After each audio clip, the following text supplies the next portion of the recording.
Yeah, DD Mabuza did not emerge as one who was coming from the underground. I survived 4 assassination attempts. Sure. I don't think anybody in Mpumalanga survived assassination attempt like me. When I try to use my left arm, the left arm is heavy, it can't. I try to do this. The next thing, my fingers go into the 2 wounds. Boom. Oh, I said, then you realize that, I'm short, man. I'm short already. Yeah. One of those white operators says, no, Jacques Modipane is dead. He says, your aunts are dead, you fool. You did not die you did not kill that rat. He's alive. You are fools. You are not professionals. Get out of my face. He says, we lost 40,000 each because each one person was going to be given 40,000. Sure, 40,000 at that time. Yeah, it was a lot of money. Yeah, the Dolphin Deal. Yeah. Dolphin Deal was used against me.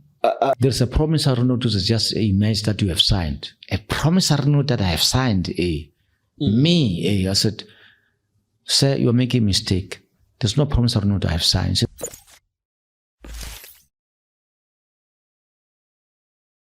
We continue our conversation with ANC veteran, Mr. Jacques Modipane.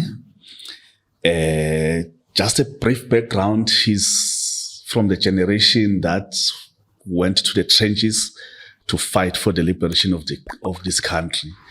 He's also part of that generation that came back to build the structures of the ANC, to start the government, the democratic government after the ANC took over.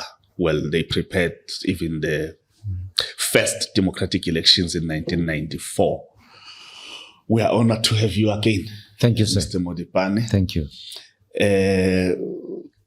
Take us the Mafikeng conference. I think that's where we ended up our conversation. Yes. The Mafikeng ANC conference, which really was a turning point for you.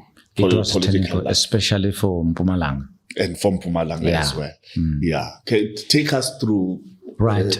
Let me just correct one thing. Yes. You know, the ANC's contribution in the National Democratic Revolution. Yes.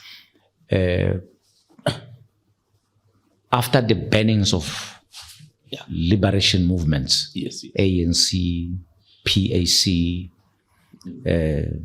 Communist Party, it produced 3 streams of generations of fighters.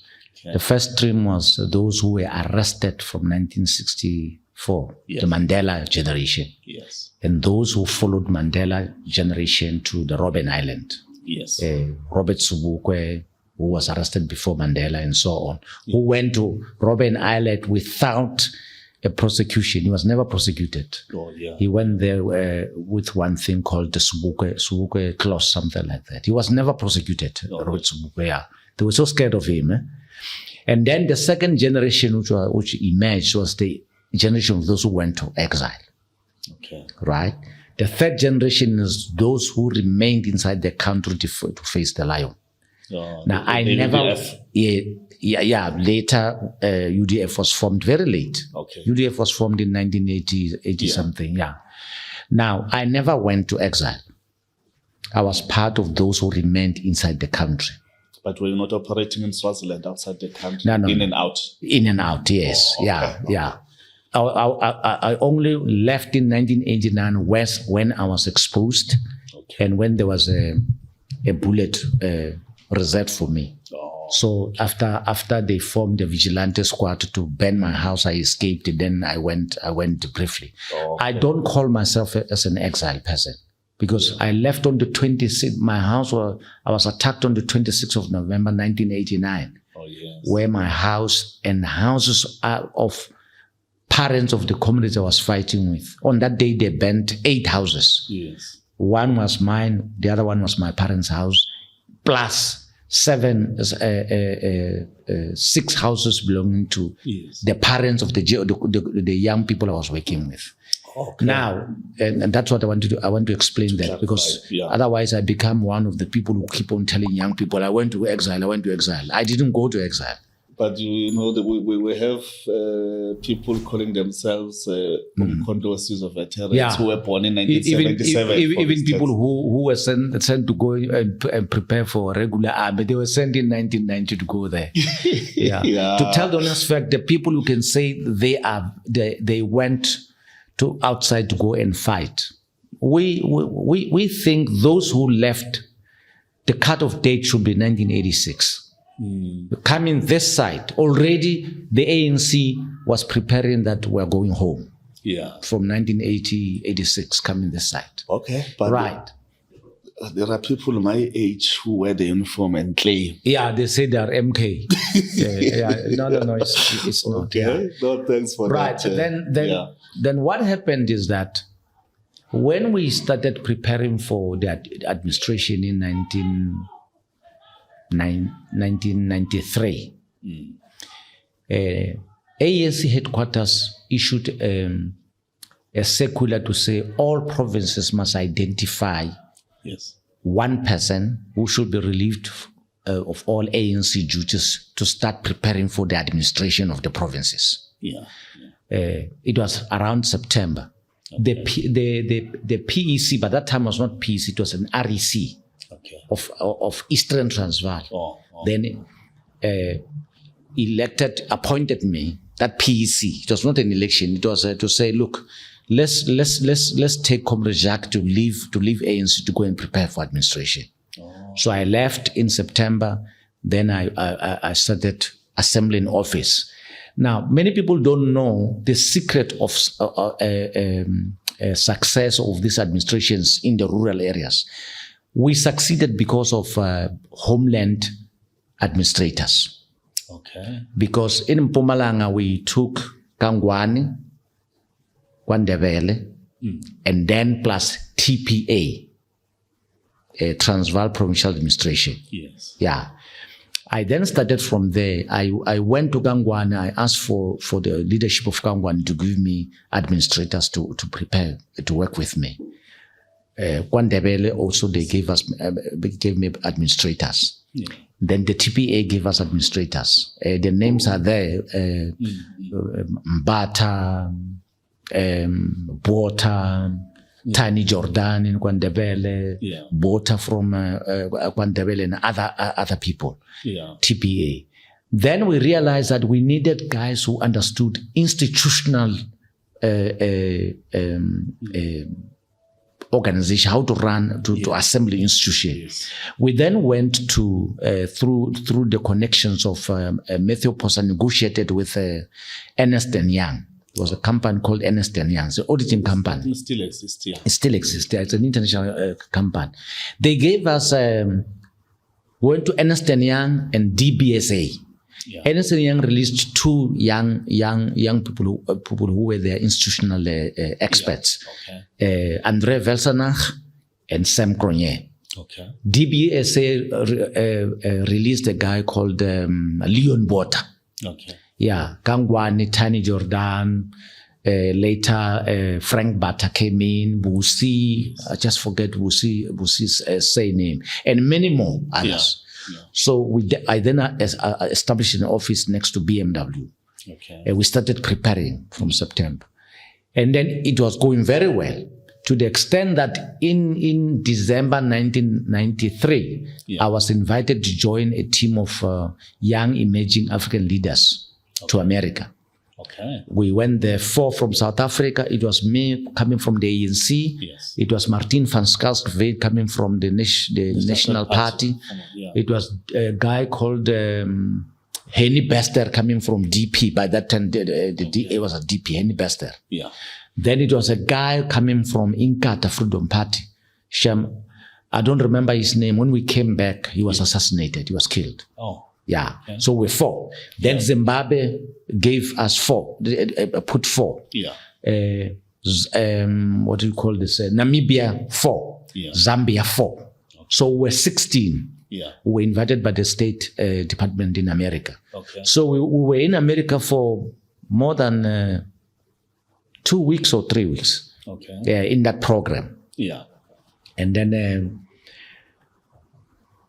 when I returned, an assessment was made to say how far we've gone in terms of preparation. Preparations were very basic. It's like, where are we going to get offices for the new government? Okay. Because there was no building. Yeah. People of Mpumalanga refused. Some wanted us to go and operate from Kwandebele. They said, the people of Kwandebele said, no, don't use Bantustan offices. We don't want them. You know, they were emotional. They were very emotional because an office is an office. But we then said, look, we must not insult people. They don't like it. Yeah, they feel that it's like the Bantustan are continuing. Why do you want to use their buildings? Oh. Then we tried to go to Louisville, where Kangwani headquarters was. The people of Kangwani also refused. They said, no, no, we mustn't come here. It will feel like we still continue with the Bantustan. Okay. Right. So the option now was, let's look offices in town. So we started looking for offices in town. That made us to appoint one. In fact, there were two guys which came in. One was recommended by that time ANC and the National Party were forming an interim government. Yes. Cyril Ramaphosa, remember? The original government of national unity. Yes, that's when it started. They then recommended that there was a guy who was the advisor of apartheid president in Region F. Eastern Transvaal was called Region F according to apartheid demarcation. Yeah. There was a guy called Peter Rothman who was advising. He advised P.W. Botha, advised de Klerk as well. Yes. So that guy was then recommended to say that we must try to use him to get which building can we hire in town. Okay. Then another one was Brian Shrewsbury. Brian Shrewsbury used to own Mercedes-Benz. Okay. Yeah, very sharp old man, very, very sharp, who became very instrumental in helping us to secure buildings so that we can put the government. So by 1994 April, when we finished the elections, the administrative issues were finalized. Oh, they were finalized. Yeah. You already had an idea in terms of what departments you need. Yes. Of that. Yes. National came up with a framework. Okay. So we're able, because they were guiding us, we're having meeting with them, guiding us to say, this is how it's going to happen and everything and all this says. Remember, we're operating under the interim constitution of 1993. Yeah, the interim constitution, when it came in, then it gave us how to move forward. Okay. So it was hard work. We used to work until early hours of the morning as the team which was assembling that administration. I can imagine. Yeah. Now, I had my own plans. So in December, when I came back from America, I said to the ANC, I want to go back to school. Can you release me? They were not happy. Mathews Phosa spoke with Walter's leadership of ANC to say, Jacques wants to be released. He wants to go back to school. They said, no ways. You're going nowhere.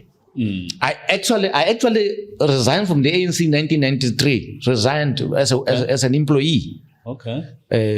Tried to go to school. February, I was summoned head office to say, no, young man, you can't fight for freedom. When the time comes to consolidate it, you run away. You leave. School does not end today. You can continue studying part-time. You're going back. You're going to help establish the government. What did you want to study? I wanted to study economics. Okay. Yeah, I had abandoned my original study. You know, it's tragedy how when I went to Fort Hare to study, I wanted to study law. But then the company where my dad was working promised to finance me. On the 11th hour, they pulled off. So my dreams were shattered. So I came back. I got very angry. I said, damn it, now I'm going to fight the apartheid system. That's why I went underground. Yes. Right? Okay. Then 1994, the elections came. We elected, we have offices, and so on. Now, I want to tell you what happened when how it happened that Mathews Phosa should become the premier of Mpumalanga. Yes. I think last week in the first phase we discussed about how he became the chairperson. Yeah, we did. The role that I played. Yes. Remember. National leadership. Gave me the instruction to make it a point he gets elected to become the chairperson in our first provincial conference. Yeah. A task which made me very unpopular with certain people, particularly with a very good comrade who's no more, may his soul rest in prison, Tom Bishop, who was the first leader of the leadership corps in Mpumalanga, Tom Bishop. Yeah. Because of that instruction I got, I had to work very hard to promote Mathews Phosa to become the chairperson of the ANC. They contested, and he beat her decisively. Yeah. And she was not happy with me, and not only her, a number of people were not happy that we did that. And you should understand why they were not happy. Tom Bishop was an MK member who was arrested, and he did time in jail. And then when she was released, she could not go back to Zanen where she was coming from. Yeah. She then came and took refuge in Bushbuckridge where her sister was married, Sheila Stoll. Okay. Yeah. It was Tom Bishop who demanded my return from Swaziland when the offices were they were planning to open the office of the ANC here in Nelspruit. That Jacques must be returned. Okay. Because at that stage, there was a case hanging over my head. They were looking for me. In fact, the arrest warrant was there to arrest me. So they said, no, they negotiated. The ANC negotiated that, so no, this guy, we want him to come back to South Africa to come and help us. Because at that time, we were already part and parcel of government in the interim. Yeah. Then I was ordered to come back, but I was told that the government of South Africa want me to be charged with murder and other things. But they will give me bail and I'll be able to function freely. So I returned, handed over myself to my lawyer, Mr. Judge Logodi. Now he was our human rights lawyer, Judge Logodi. Yeah. Judge Malesla Francis Logodi, who later became the Judge President of Mpumalanga. Mpumalanga High Court. Yeah. And then they took me to court in that morning. I appeared before, and then I was given a bail and started operating. Now, when we started that government in 1994, then Mathews Phosa, all the chairpersons of the ANC became automatically premiers. It was not a written convention in the ANC that if you are a chairperson, you must become the premier. No, it was an unwritten convention, which is being practiced even today. Yeah. President Thabo Mbeki was very critical about it. He didn't like it. He tried to bypass, but it was too strong to say, don't create two centers of power. One will become the chairperson of the ANC, another one become the premier of the province. You are creating two centers of power, and indeed they tried it; it couldn't work. So that's why they reverted to the original. So Mathews Phosa becomes the premier. The night before he appointed the executive council. Let me say again that when I came back, I was the head of political education. It's very important because political education desk had a mandate. That mandate was very important. Was to popularize negotiations. It was at a time when the youth, because I was the youth myself, myself, some other ones nationally, they said, look, guys, we are sacrificing you. By age, we are young people, but we want you to jump the stage and go and lead in the ANC. So we were evicted from the ANC Youth League to go and be leaders in the ANC. I was 30 years when that happened. And the age was you become a young person until the age of 35. So I left the ANC with other comrades, with Jackson Mthembu and others. We then became leadership of the ANC because they needed leadership to establish the ANC. Now, on that eve, because the generation, the older generation, was not there. You didn't have a lot of them. Many of them, they were ethnic-national. Yeah, they were ethnic-national. Okay. That older generation was ethnic-national. So I became the deputy of Mathews Phosa in the ANC.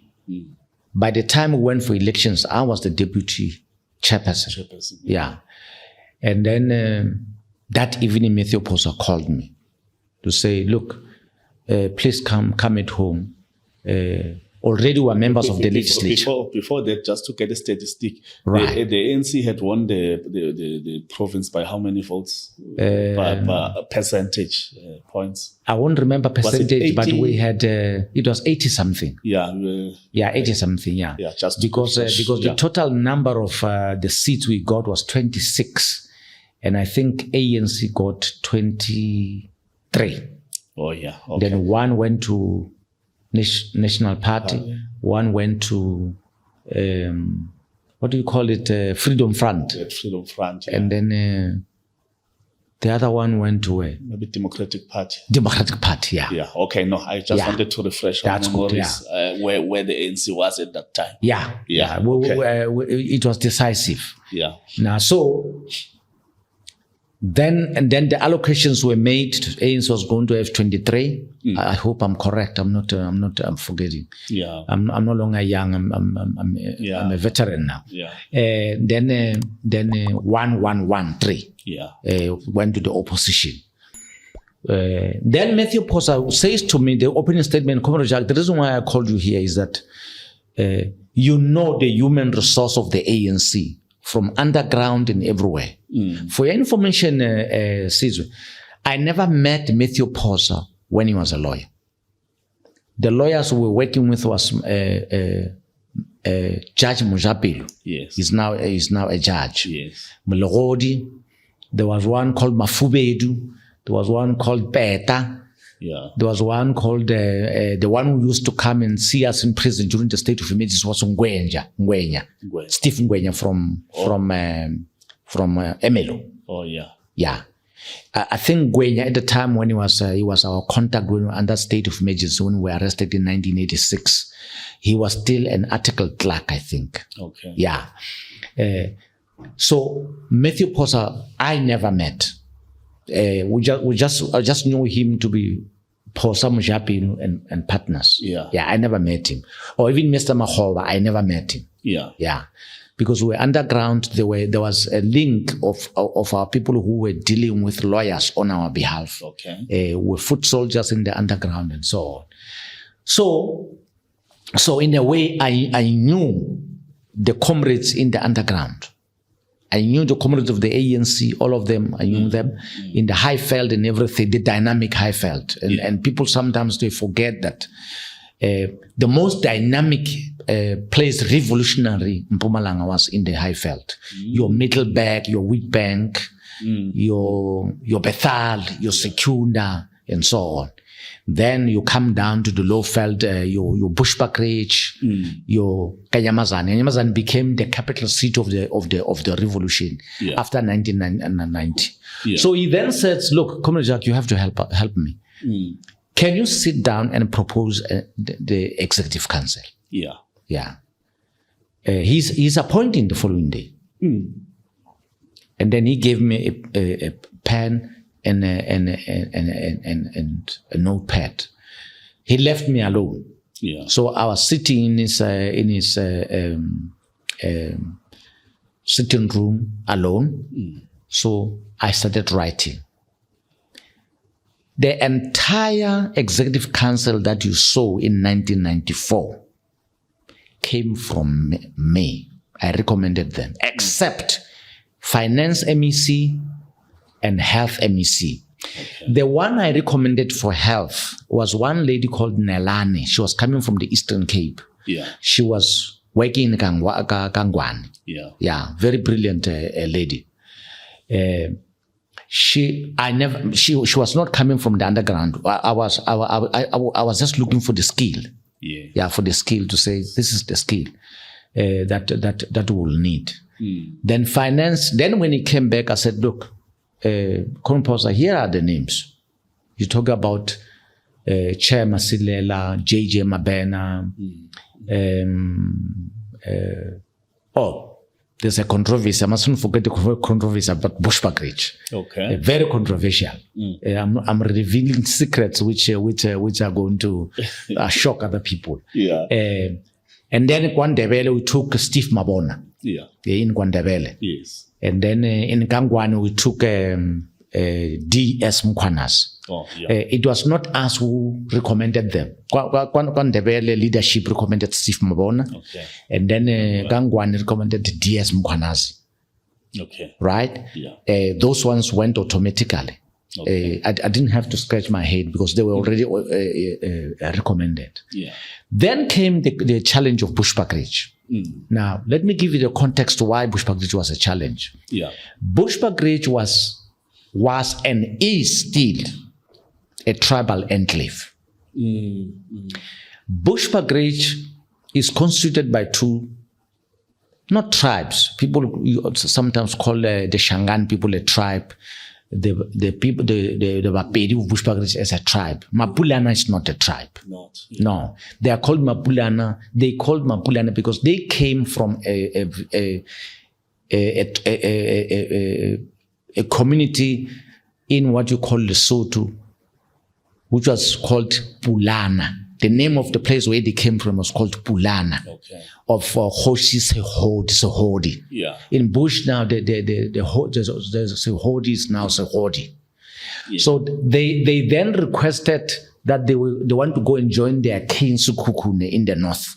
Yeah. They then went to King Swat to ask for the way to pass through Eswatini. Yeah. Where you are sitting in now, like I said in the last episode, this is Eswatini until Oliphant's River. Yeah. Then he allowed them to pass. So they passed. On their last leg, then Sukukuni was assassinated by his own generals because of the squabble between him and his half-brother, Mampuru, and so on.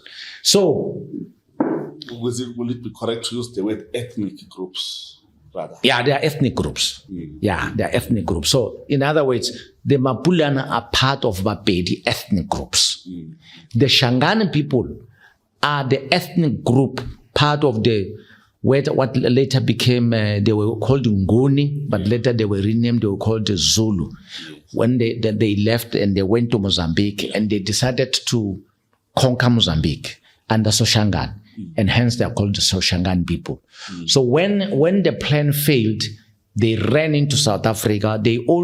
By that time when they came in, the Bapedi ethnic group, which Mswati allowed to pass, but they could no longer continue because Kokun was assassinated. Then they became part of Eswatini. Okay. With the agreement of Mswati. And again, there's a history to be written. I'll tell you the white people who contributed towards that stability of that time. But the apartheid regime, when it came with homeland, they divided the people of Bushbuckridge. They were together, but Bapedi and the Shangaan people, they were living together. I have Shangaan blood in me from my mother's side. Her father came from my mother is a Swazi, but one of her great grandmother was a Shangaan in Mozambique. Right. So they started a tribal war between the two, to the extent that there was still skirmishes where people were killed. Fast forward to the day when I recommended the cabinet. I then said, Matthew, we need to sit to talk a little bit about Bushbuckridge. It was a powerful region in 1994 because the bulk of the branches were coming from Bushbuckridge. Every village in Bushbuckridge was a branch of the ANC. So by the time we went to a conference, I think we were 38 branches outnumbering all the branches. The delegation of Bushbuckridge was very, very big. Then I said to Mathews Phosa, you have to work very hard to finish that tribal war in Bushbuckridge. Because if you make a mistake you appoint one member of one of these two tribes, the Shangaan people will say, it's not our government, it's the government of Basotho. So we are left behind. And they will destabilize. Or the others will say, it is not our government, it's the government of the Shangaan people. Because it was, during the apartheid, tribalism was a reality. No, it was. You had to confront it. Yeah, you had to confront it. So I said, I'm trying to advise you.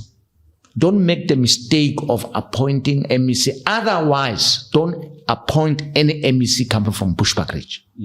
Then you will have peace. Then he said, no, we can't. Because the bulk of the branches are coming from Bushbuckridge. We have to appoint in Bushbuckridge. So recommend 2 MECs. Yeah. I said, I'm sorry. He said, now here it comes. He said, recommend the one from the Shangaans. I already have one from the Sotho. Yeah.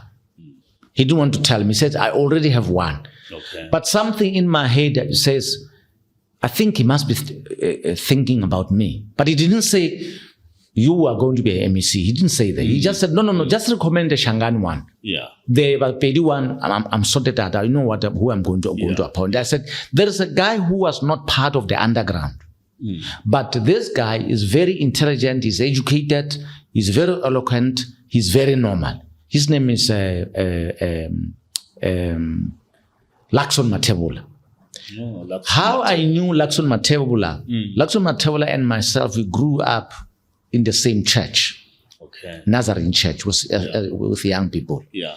Now, I left church in 1983. I never went to church up to today. I revolted. My parents were both preachers. I revolted. I didn't want to go to church. I was 23 when I revolted. I said I don't want church any longer. I was in the underground. I was learning too much. I said I no longer want to be in church. Then I said I grew up with this guy in church. Very brilliant, very good leader of the church youth league. This is the guy.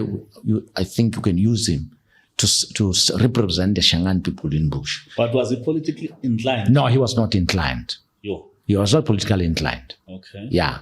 But we had a problem. We couldn't find a name which we could mention. Remember the division? During apartheid era, it was a real division. Yeah. It was a real division. And Gazankulu was taking care of its people.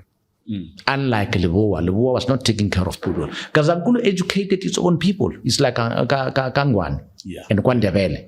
Kangwan and Kwandebele in Mpumalanga, those homeland educated their people.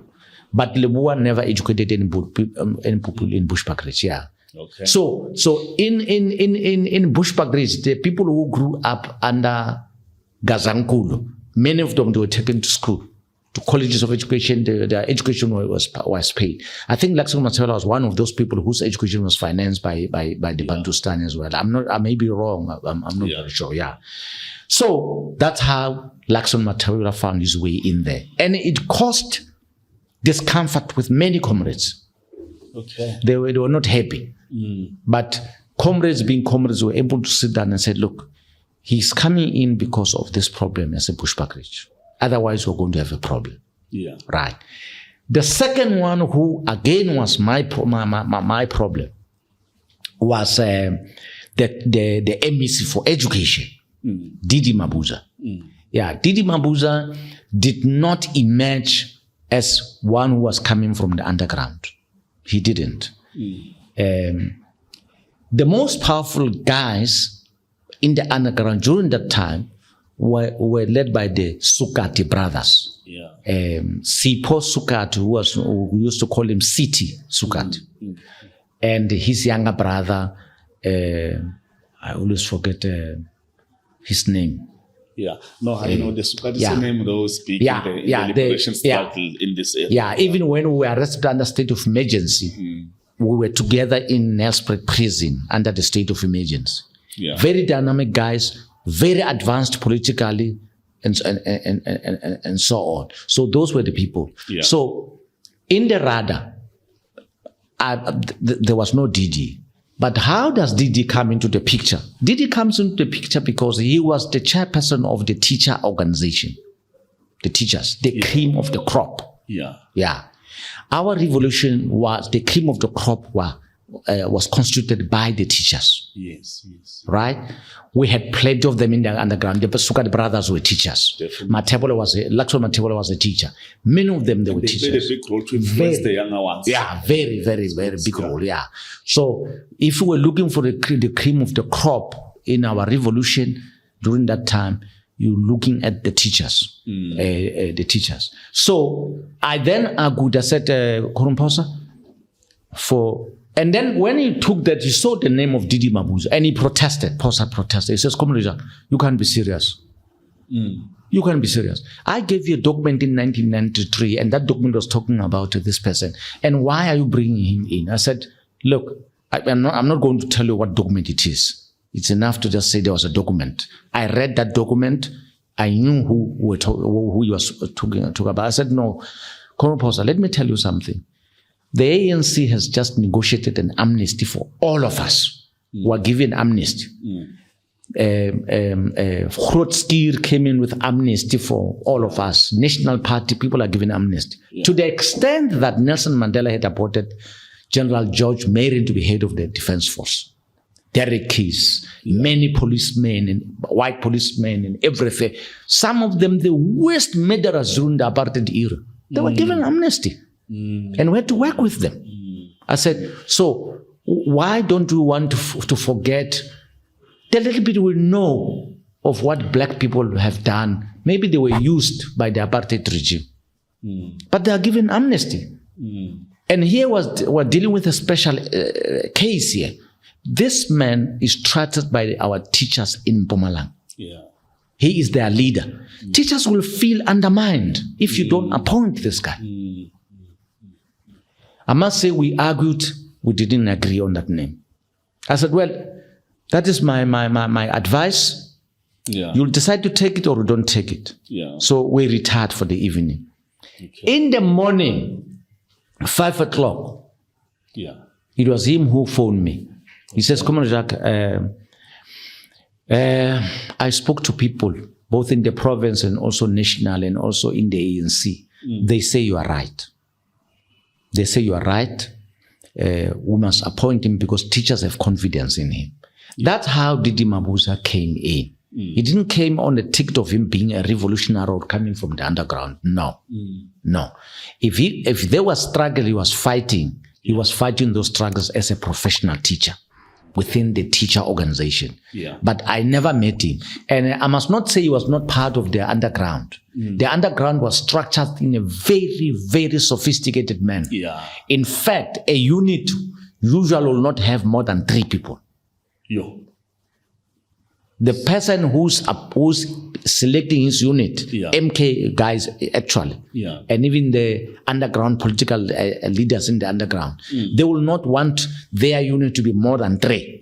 You must always be 3, and you don't know one another. You don't know one another. No, you must not know one another, because if they arrest you, and you break during the interrogation, you can only implicate yourself and 2. Yeah. You won't have information about any other unit because you don't know them. That was smart. Yeah, you don't know them. Yeah. So I don't know. Maybe somewhere he was a member of the underground unit, but we had a way of meeting sometimes, accidentally meeting. Yeah, and you will know. That's why we never used to call one another with our names. It's comrade. You always use pseudonyms. Comrade, pseudonym. Yeah. Yeah. When I meet with the guys who were coming from Gauteng, and we used to have Western Transvaal and Northern Transvaal. My name was Ivy Gaborone. Okay. And then when we meet the guys who were coming from Swaziland, I was Herbert Chong. You understand? So you will not know. You will not know. Exactly. Yeah. So we're lucky when we met in the state of emergency, when we were in prison. So we started meeting. Some they were coming from Free State, some were coming from where. Yeah. So we're a little bit stuck there because I had to give you that context. That's how the Executive Council was. Then I asked him in the morning when he says, no, the issue of DD is cleared. Yeah. Then I said, what are you going to do about the MEC for Finance and Health? He says, no, don't worry about MEC for Finance. I have one. I said, who is he? He says, I'm talking to him now. Okay. So I'm being appointed before it's formal. Yeah. I said, what? He says, I'm talking to him now. MEC for Finance, pause. I never studied finance. He says, we know you learn fast. You're going to learn. And everybody agrees that it must be you. Because it was your concern as well that amongst the crop of we didn't have a person who studied finance. We didn't have anybody who studied finance. And I said to him, I can't recommend anybody for finance because we don't have anybody who studied finance. So you'll have to scout around and get somebody who studied finance. There was a guy who I had in mind to give him in the morning. I just forget to say name. I don't know whether he's still alive. He was in Kangwan. Okay. Yeah, I wanted to give him this guy. He ended up working in Kangwan. He was working in Kangwan Development Corporation. Okay. Yeah, I just forget his name. In the morning when he phoned me, I wanted to say, hey, listen, look at this guy. He's coming in Kangwan. He's in Kangwan, and he understands finance and he studied finances. When he hit me with, no, don't worry about finance. I have a name already. I said, who is it? He said, I'm talking to him now. So I started protesting. But you can't put me there. I never studied finances.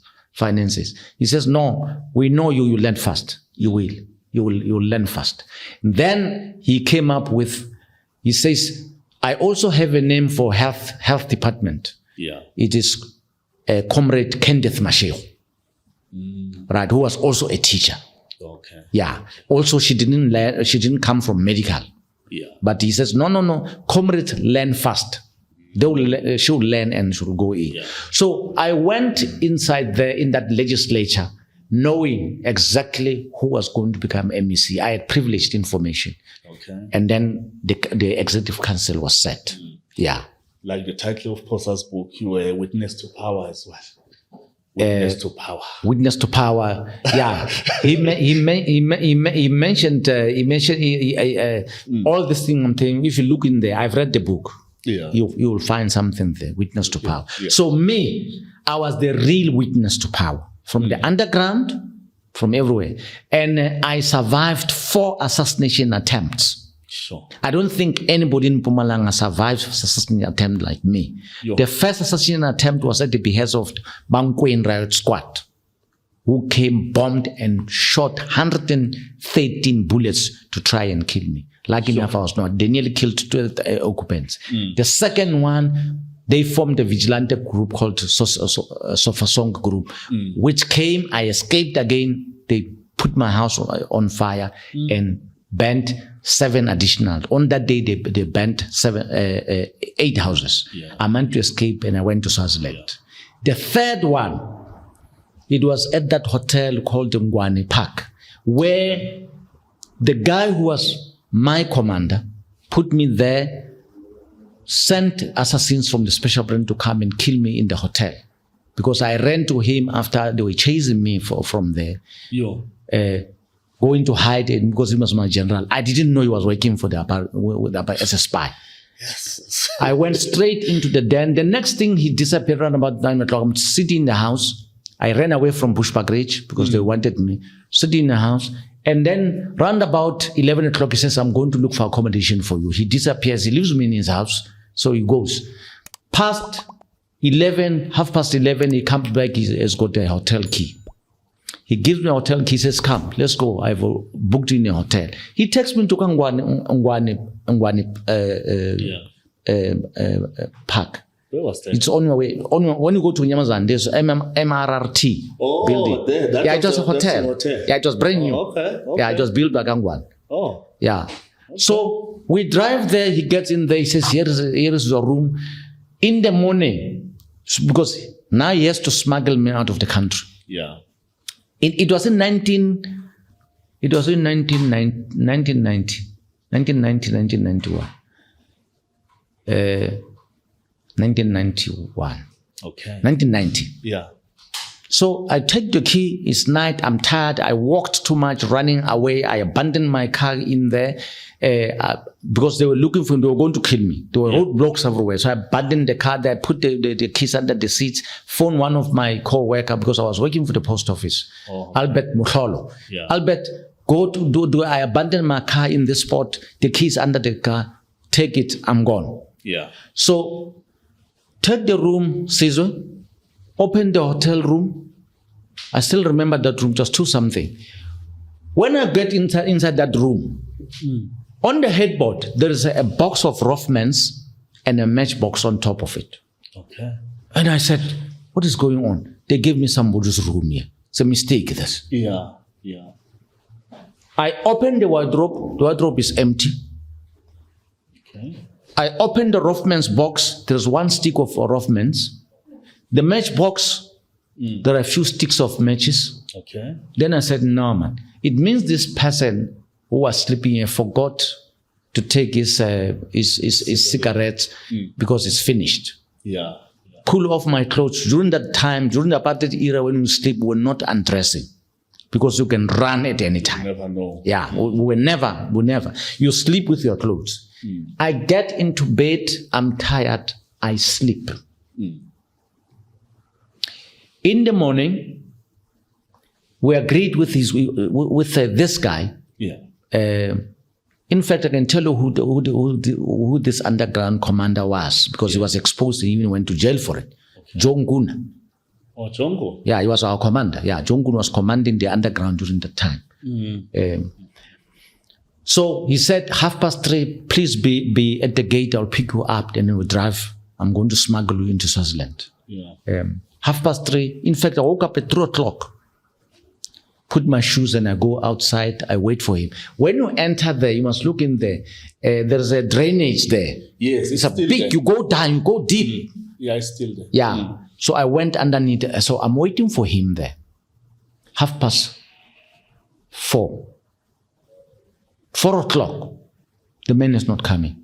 The bakeries are starting to move. I said, no, I'm going to be arrested. So I decided, I said, no. In the underground, the rule is 5 minutes. If we say we're going to pick you up, we meet at this place at 2:00 in the morning. You must be there. You can be late for 5 minutes. Not later than. Yeah. Yeah. Somebody will be watching you when you come in, and then they smuggle you. Then you go. They tell you where you're going. Okay. If you become late for 5 minutes, you are not going to get anybody. Yeah. Yeah. We go and we must change plans. We're no longer going where we said we're going because now we don't know why you're not coming. Jongun is not arriving. 5 minutes is gone. So I get out. I start walking on foot and I'm going to Kanyamazane. Yeah. When I get to the Kanyamazane crossing where you get into the township, there another road goes to join the N4. Waited there. A truck came. I got a lift. I'm in Malalan. From Malalan, I get a taxi. I'm in the border Jeep Street border gate.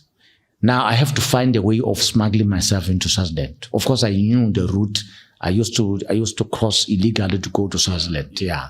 And I even had accommodation in Swaziland because my girlfriend was coming from Swaziland. That's the lady who taught me how to cross a border illegally. His name was Kanyisi Shongwe. Yeah. Yeah. Even when they tried to kill me, I was with her in the room and we survived, the 3 of us, with Vusumlambo. So, in the evening, by that time, the army was very hot on the border. But Swazis, they used to help us to cross that border. It was very easy. Okay. There were couriers who would take us from South Africa and crossing the border because she was living at Mashobeni. Yeah. So, I'm in Swaziland now. Jongun never appeared. Now, I don't know anything. Fast forward, in 1997, I get an invitation from the Amnesty Commission. Yeah. You remember Amnesty Commission? Yes. Where the judges were appointed, people must go and apply for amnesty that me, I killed so and so, me, I killed so and so. Yeah. I get a letter, they said, Modipane, you are called it was in Kempton Park. Yeah. The city was in Kempton Park. You must go to Amnesty at Kempton Park. There are people who have applied for amnesty who tried to assassinate you. By the way, for your information, the fourth assassination, they nearly killed me. I survived. I got 2 bullets. I survived with 2 bullets. The fourth one, where was it?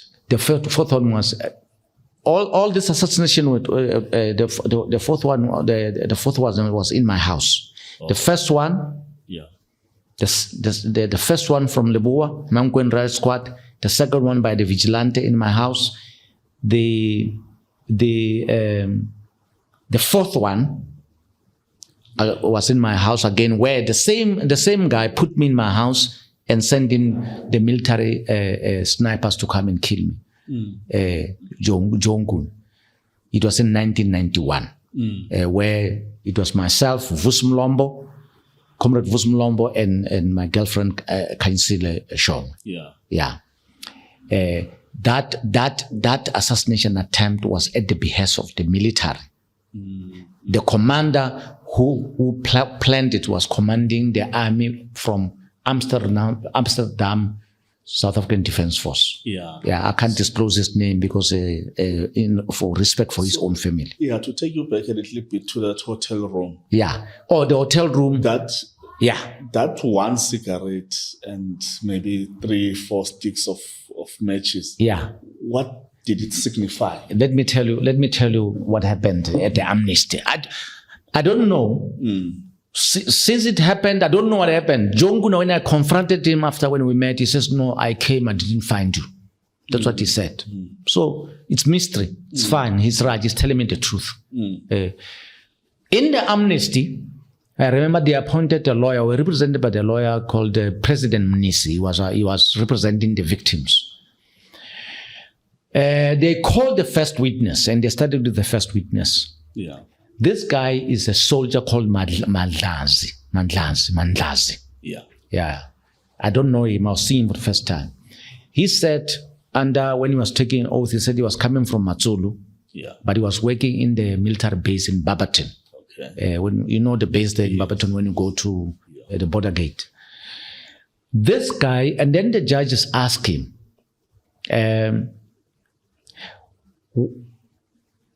you are going to tell us all where you were involved, and you are going to tell us the person you had to kill. This guy says, the first, I participated in 4 assassination attempts of Jacques Modipane. And then they said, but why Jacques Modipane? He says, no, I don't know, Honorable Judge. For some reason, Jacques Modipane had to die in Mpumalanga. He was the person who had to die. He says, all right, he says, start with the first assassination. He says, the first assassination where I was roped in, we went, they told us, if we found this car at home, he's not at home. If we find the car parked at his house, we must know he's not there. We must not even waste our time. We went in there. He said, how many were we? He says, no, we were 4. We were all black guys. No, 3 guys, black guy and 1 white guy. And then he mentioned the name of those people. He mentioned one Shongwe who was also in the special branch. He says, we found his car at the house. And we knew that we were given that once the car is there, he's not there, he's sleeping somewhere. So we went back. The next one, we were told that when we went, the second assassination attempt, they told us that he was in Matsulu. He's hiding in Matsulu. But again, we're trying to collect information where he's sleeping. Because if you found a car, you must know he's not sleeping in that car. They went there, they found the car. But they didn't have intelligence to know where I was sleeping.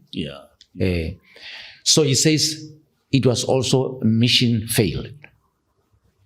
Then he came to the third one now, the hotel one. He says the hotel one, we went there, we were 4, 2 whites and 2 blacks. It was me. He mentioned this guy. I can't remember whether he mentioned Sean. I don't know. Then the judge wanted to know the 2 white guys. Do you know them? He says, I don't know them, but later I learned that these two guys, one of them is coming from Nelspruit branch, security branch. Okay. Yeah. But then I didn't know him. He says, "Oh, okay, what happened?" He says, "John Kuna told us that he has put him in a hotel in Ngwani Park. He gave us the room number. We went. What time?" He said, "Past 1 o'clock. Went in there. We opened the hotel room where he said he was sleeping. When we got inside, we found that John Kuna has given us a wrong hotel number. Our target, because before we go and kill person, we collect data on the target. Jacques Modipane was known that he didn't drink, he didn't smoke. So it can't be Jacques. This person sleeping here is smoking. Okay. It can't be Jacques. Okay. Then our commander says, "It's not him. That guy does not smoke." We left the room. We went. For the first time, I knew now why John Kuna was not there to pick me up in the morning. I said, "Damn it." I said, "What's going on here, man?" And at that stage, when it happened in 1994, I was already married. And I said to my wife, "It was me." And she was shocked. I said, "It was me." So the presence of the cigarette and the matchbox was accidental. For some reason, let me tell you something. People who are not spiritual like me, they will not understand. You know, if you go to Bushbuckridge and talk to people of Bushbuckridge, where I come from, they will tell you Jacques Modipane practices witchcraft. Because they tried to kill him, they couldn't kill him. Some people, some comrades even come to me to say, "But why don't you take us to your own witch doctor? Because you have a very powerful witch." Says, "I don't have a witch doctor. I grew up in a Christian family. My parents did not even teach us how to worship ancestors. It was banned." But your ancestors were war herbalists, you said? They were war herbalists. You were in a war, right? So those herbs, they to answer your question, it was God working with my ancestors to protect me. Sure. Why, I don't know. Even today I'm asking that question. Why am I being protected from being killed? You know, if there is one person who has enjoyed betrayal after betrayal, it's me in Mpumalanga. I was always betrayed by my community members, some people who smuggled themselves into the ANC while they were apartheid spies. You know, the issue of the promissory notes, I was betrayed. We're still gonna come to that, You see what I'm saying? So, after the break, I said to our lawyer, "I want to talk to this guy." He says, "No, you can't talk to him because we're still under oath. After he has finished giving oath, I'll ask the judges whether you can talk to him." So indeed, after he finished and then came the fourth one. The fourth one, he was also picked up. The fourth assassination. It happened in 1991. In the midst of negotiations. But these guys are killing us. And Jacques Modipane has to die. Like he said, this guy. I mean, at that point in the negotiations already, there was direction where South Africa was going. And we thought, to tell the honest fact, I did not even have a firearm. Vusumlombo was a soldier to underground. And Vusumlombo was one of the people who was bringing arms from Mozambique into South Africa to arm ANC. He was one of there were 3 star guys there: Vusumlombo, June Khoza, and who was the first one? These were the guys who were in the forefront of smuggling arms, receiving arms from Mozambique to come into South Africa. We were people who were already armed. That day we were not armed. Because we were sent to Bushbuckridge en route to Guyana. Mandela was going to meet the chief Nsangwisi and his cabinet on that day. Yeah, but also, I mean, it could have been a period where you were beginning to relax. We were relaxed. And you were not We were arming relaxed. We were yourselves all the negotiating. time. ANC suspended armed struggle, and we didn't think that. I didn't think that I had picked up the interest from the military, that the military would want to kill me. So special branches, I know they have tried several times, but actually we were relaxed.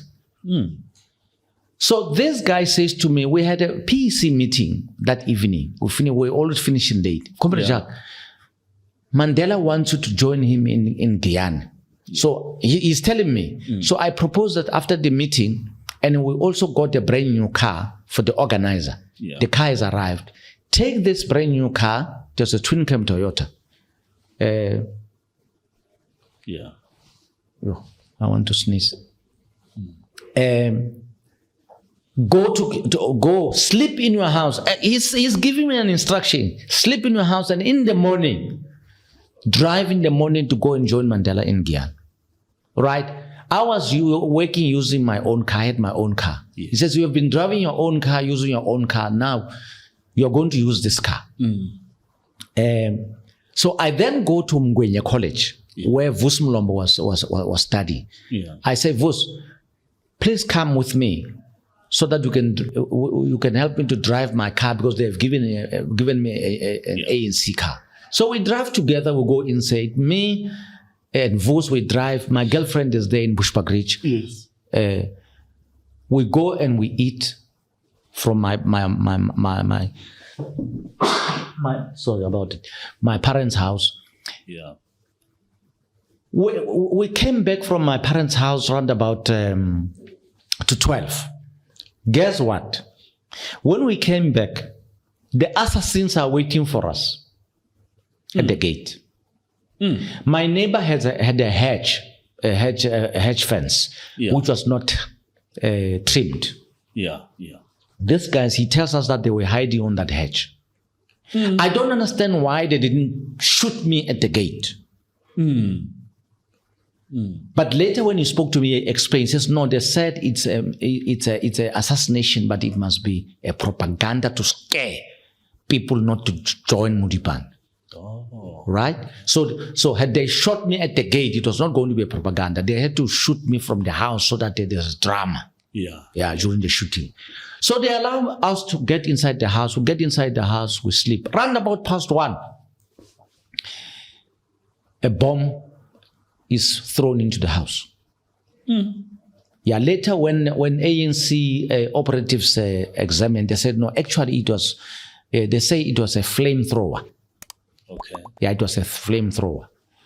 Now, 7 of them, 4 white people, four soldiers, where were they seconded from? They were seconded from Mpumalanga.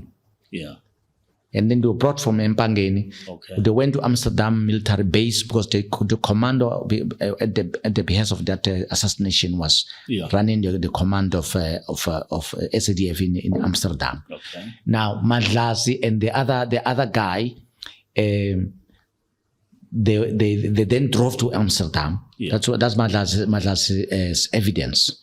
And then they were told, my picture, he says my picture was high profile there on the wall, because when they do the sniping, they do a training. They were using ASC members to shoot for training. You can't hit the picture of Jacques on the head. Hit on the head. So he says my picture was there. You know, Siso, how it used to work. They had three lines. You've got white, green, blue, and red. Okay. On the white, there will be names of comrades.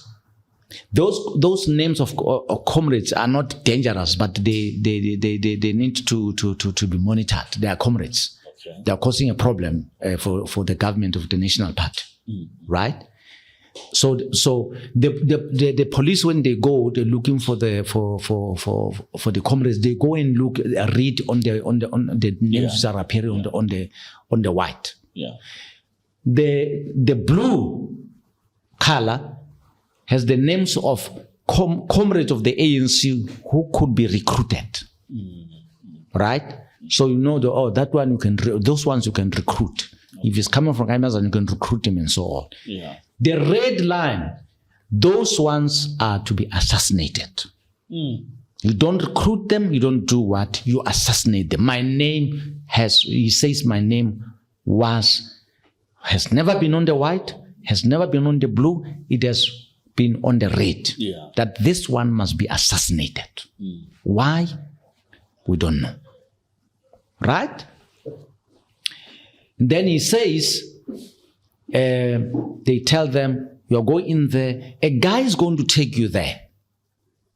He'll drive with you there to go. Don't make mistakes. The general says, don't make mistakes. You must. Then they said, what if we find that there are children there? He says, you kill everything that moves. Even a dog, shoot it. Yeah. So meaning on that day, if I had children, they would have died. So he says, as they're moving in, came in, those guys came in, they have been there for the whole week. They were driving there in my village, looking at the roads and studying those white soldiers with them to study that area, how it's structured and so on. On the day when they went in there, to be exact, they got one of our comrades who was a spy, who also didn't know. He was attached to the ANC Youth League. Yeah. He drove with them there Okay. to pinpoint at the house to say, This is the one. he says, when they got out of their cars, he remained looking after the cars when they went in there. Yeah. And then the shooting started around about past 1 at night. But round about 12 to 12 o'clock when we came back, the phone rings because I had a phone. At that stage, there were only two families which had phones in that village. Yeah. It was at the business, Yeah. Mukwena business, and then me, I was the only one who was having a phone who was not a business person. Why? Because I was working for the post office. Oh. So I had the privilege of putting the phone in my house. Oh, okay. So a landline. Yeah. So the landline rings immediately when we enter the house in the evening, when we came from my parents to get some supper. Yeah. I pick up the phone. Yeah. It is my commander, Jonkun. Hey, I've been phoning you, you're not taking your phone. I said, no, we're not in the house. We went to my parents to go and eat supper. Yeah. He says, so you are in the house now? I said, yes, we are in the house. The guy is verifying whether I'm there. He's communicating with them. Sure. So we sleep. We are going to join Mandela. We are going to enjoy to be heroes because we are going to be in a delegation with Mandela in Guyana. But actually, I didn't know that. I was going to be a hero in hell that night. Yeah. So 1 o'clock, the shooting starts there. And it is shooting, they were shooting. What saved us was the discipline. Because the discipline says when you are being shot, you are inside the house. Yeah. Don't get out of the house. Okay. Yeah, find a way of maneuvering. Inside. So we were scared of the hand grenade. That at some stage they were going to throw the hand grenades. But then the house has 12 windows. So they were shooting from all the windows. Okay. Because there were seven of them. Yeah. They were shooting from all the windows. Then the frame floors and they were pumping something which chokes you. Yeah. Because of the windows now, air is coming inside. We're able to survive. Yeah. At some stage, I was sleeping because they were concentrated. I think they concentrated the snipers on my main bedroom. Yeah, they knew this. Yeah, no, they knew because they used to come and search. Yeah. They set the house for me. Yeah, they used to raid me many times. So I'm sleeping under a window. Yeah. That window is next to the garage. The garage didn't have doors. It was still being built. Okay. So the two cars, my car and the brand new car just coming from the ANC are in the garage. Okay. So I'm sleeping there. At some stage after shooting, and they shoot and they shoot and they shoot, we thought that they are gone. So I stood up. Then I wanted to check whether they're still there. Can we get out of the house? Yeah. But actually it was a ploy to mislead us to get out of the house so that they peer us. So they are scared to jump into the house because they thought that maybe we are armed. Oh, yeah. Yeah, so they can't. So as I made this mistake of trying to pull the window, I'm sitting like this, I'm pulling the window with my left. Oh, volley of bullets. And then 2 of them caught me on the arm. But it was not, when the MK operative analyzed, it says, no, you're not hit by a bullet, you were hit by 2 shrapnels. Because it was a bullet of AK-47, you would have taken the arm out. Yeah.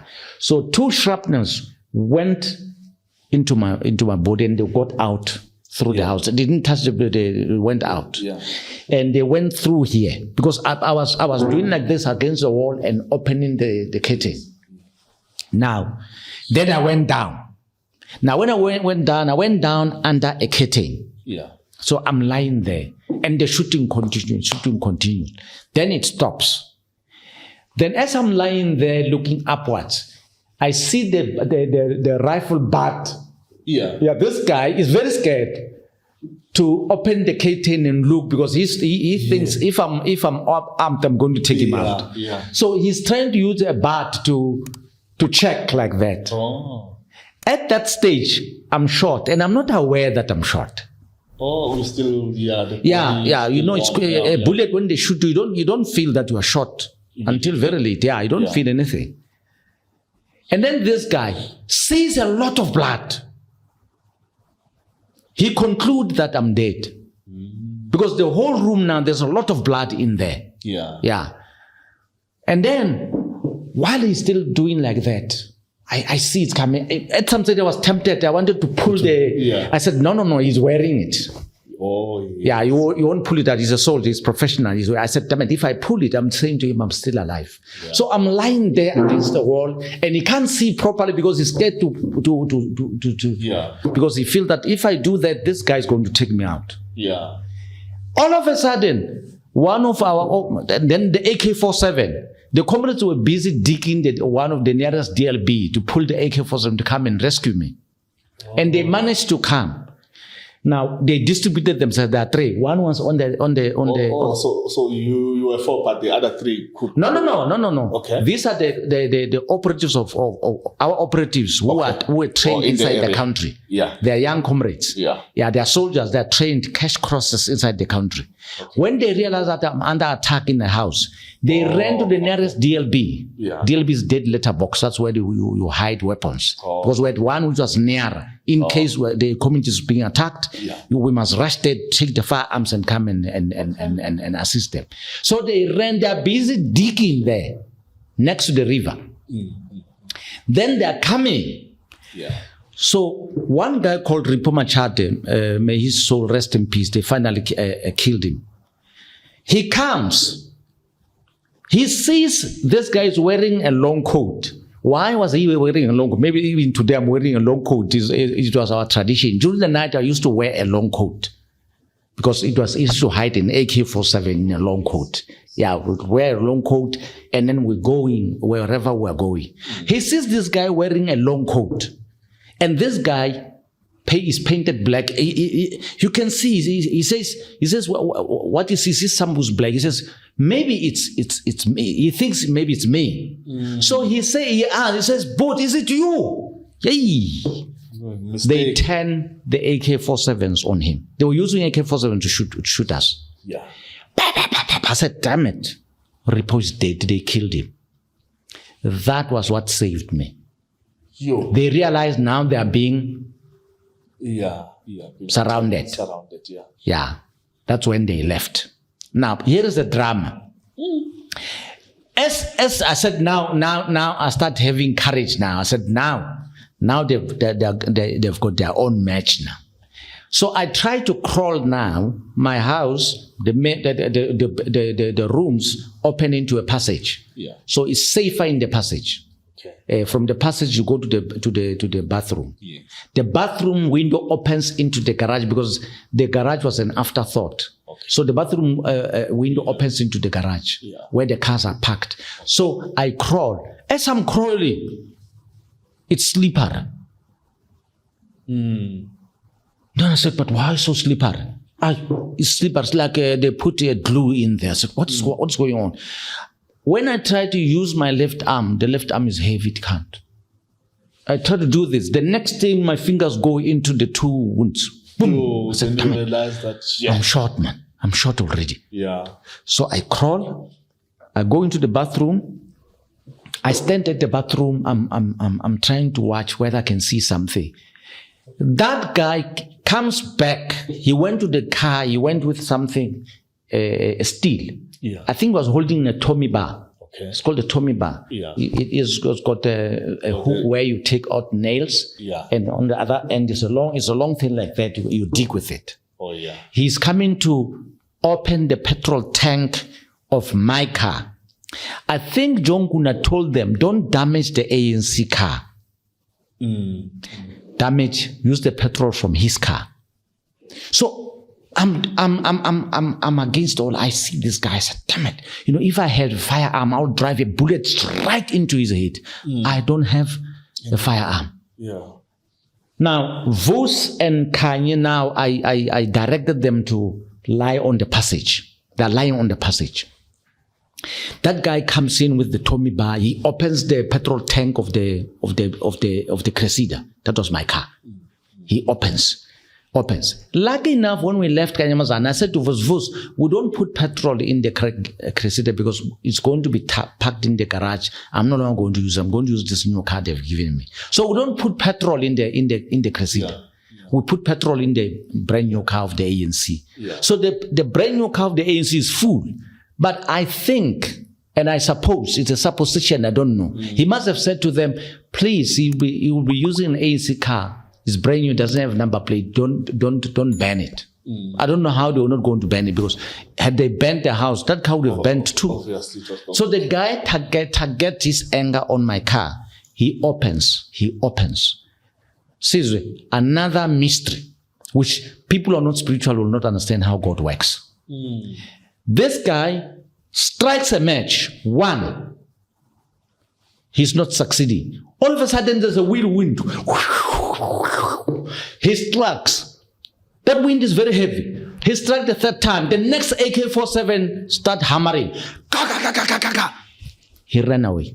The house is not on fire. That's how I survived. So we lie there. Now we hear there's a lot of AK-47. We don't know whether it's them firing or our guys firing. Yeah. Later we learned that no, they were firing on the car as they were moving. But the bigger firing were the 3 guys who were firing on different angles, because they took three different angles to fight. Yeah. That's how the 4th assassination failed. So I've got 2 bullets. I'm shot. In the morning, comrades were there. They took us, because around about 3 o'clock, the bakers, when they start going in, we got outside. When we got outside and the community was already there, the schools went berserk. There was no school on that day. So this is what happened on the 4th assassination and the last assassination, which was at the behest of the army. The army general, and he says when they returned to Amsterdam around about past 2 o'clock, he was sitting there waiting for them. He says, and what is your story in Afrikaans? And then one of those white operators says, no, Jacques Modipane is dead. He says, your aunts are dead, you fool. You did not you did not kill that rat. He's alive. You are fools. You are not professionals. Get out of my face. He says, we lost 40,000 each, because each one person was going to be given 40,000. Sure, 40,000 at that time. Yeah, it was a lot of money. So that was just the last assassination attempt on me. Right? Yeah. Now, I'm discovering this in 1997. What happened? In 1997, I get to know now that I was saved by the cigarette and the matchbox in the hotel. Sure. I didn't know that. I didn't know again that the person who sent them there was John Guna, who sent me there, got me a hotel to go in there to be killed. Yeah.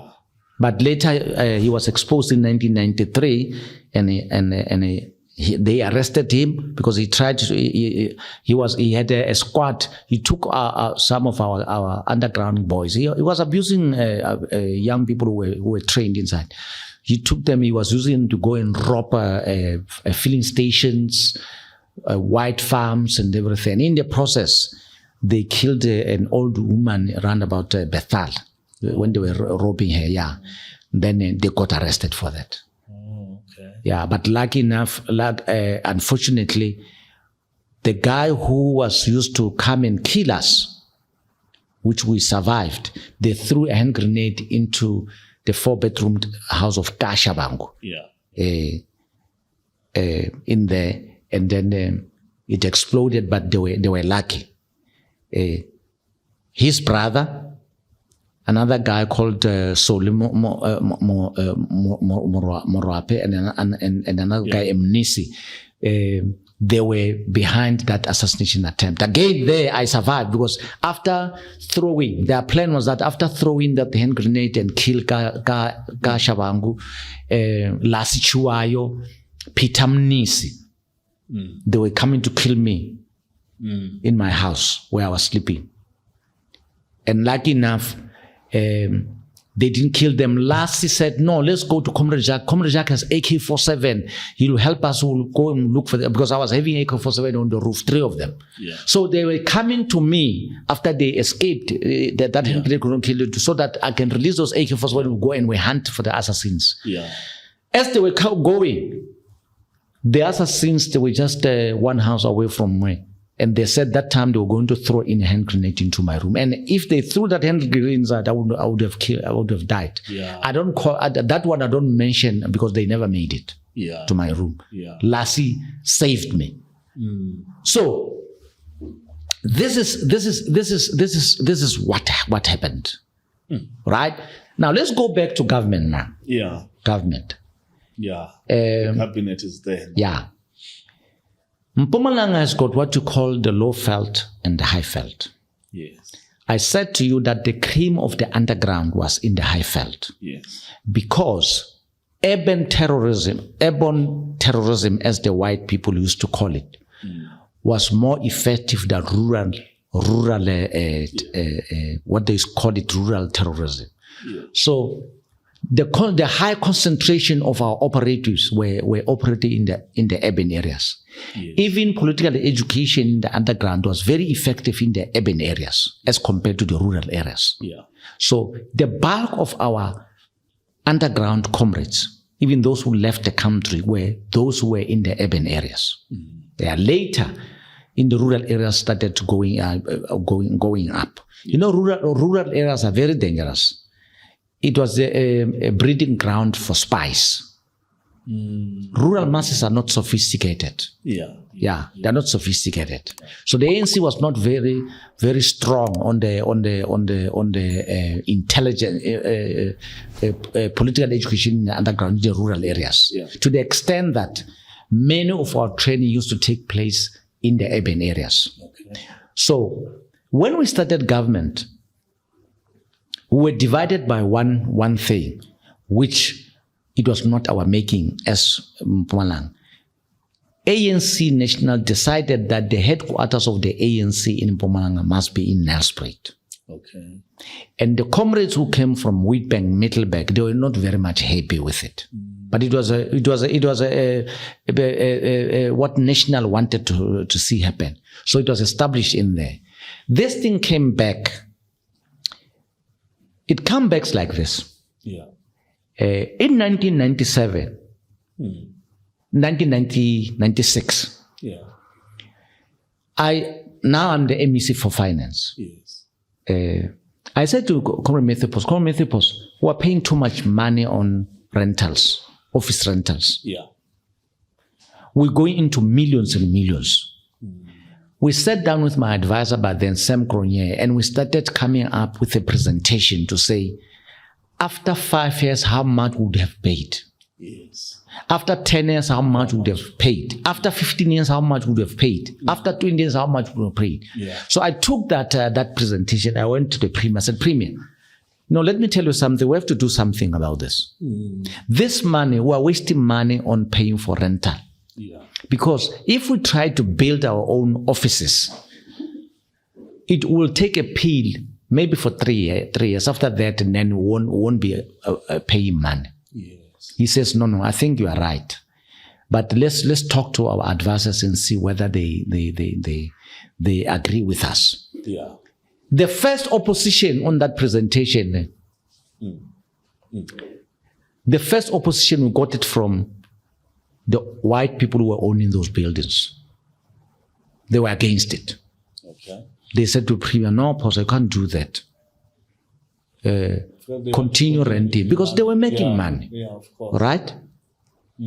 The second opposition was coming from my comrades, who, unbeknown to us, there were some discussions amongst a few comrades coming from the Highveld, not all of them, a few of them, to say, but why don't we, at some stage, bring back the discussion about the capital city? And we argue that we go and occupy the offices in Kwandebele. Yeah. Because those offices were brand new, Kwandebele government. They were brand new. They were opened in 1994. Can you believe it? They built, the most beautiful offices in Kwandebele for the Kwandebele government. Yeah. So the discussion was to say, why don't we say, because we are renting here, let's go and work from Kwandebele. Yeah. But the principal thing was that they wanted the capital city to move to Witbank. No, I remember that debate. Yeah, that debate. Yeah. And they will use that. So when finally we go to the meeting with Mathews Phosa with some, so these business people want a meeting. When they want a meeting, and then we go in there, they says, no, you can't do that. You are weakening us. Why don't you work for the first 10, 20 years, then you can think of building offices. So I said, no, we've made, and then we give them the presentation, how much we're going to pay, we would have paid after 20 years. We can't convince them. Right? Then we will go back to the drawing board. The premier was convinced that maybe we're making a mistake. I said, Premier, we're not making a mistake.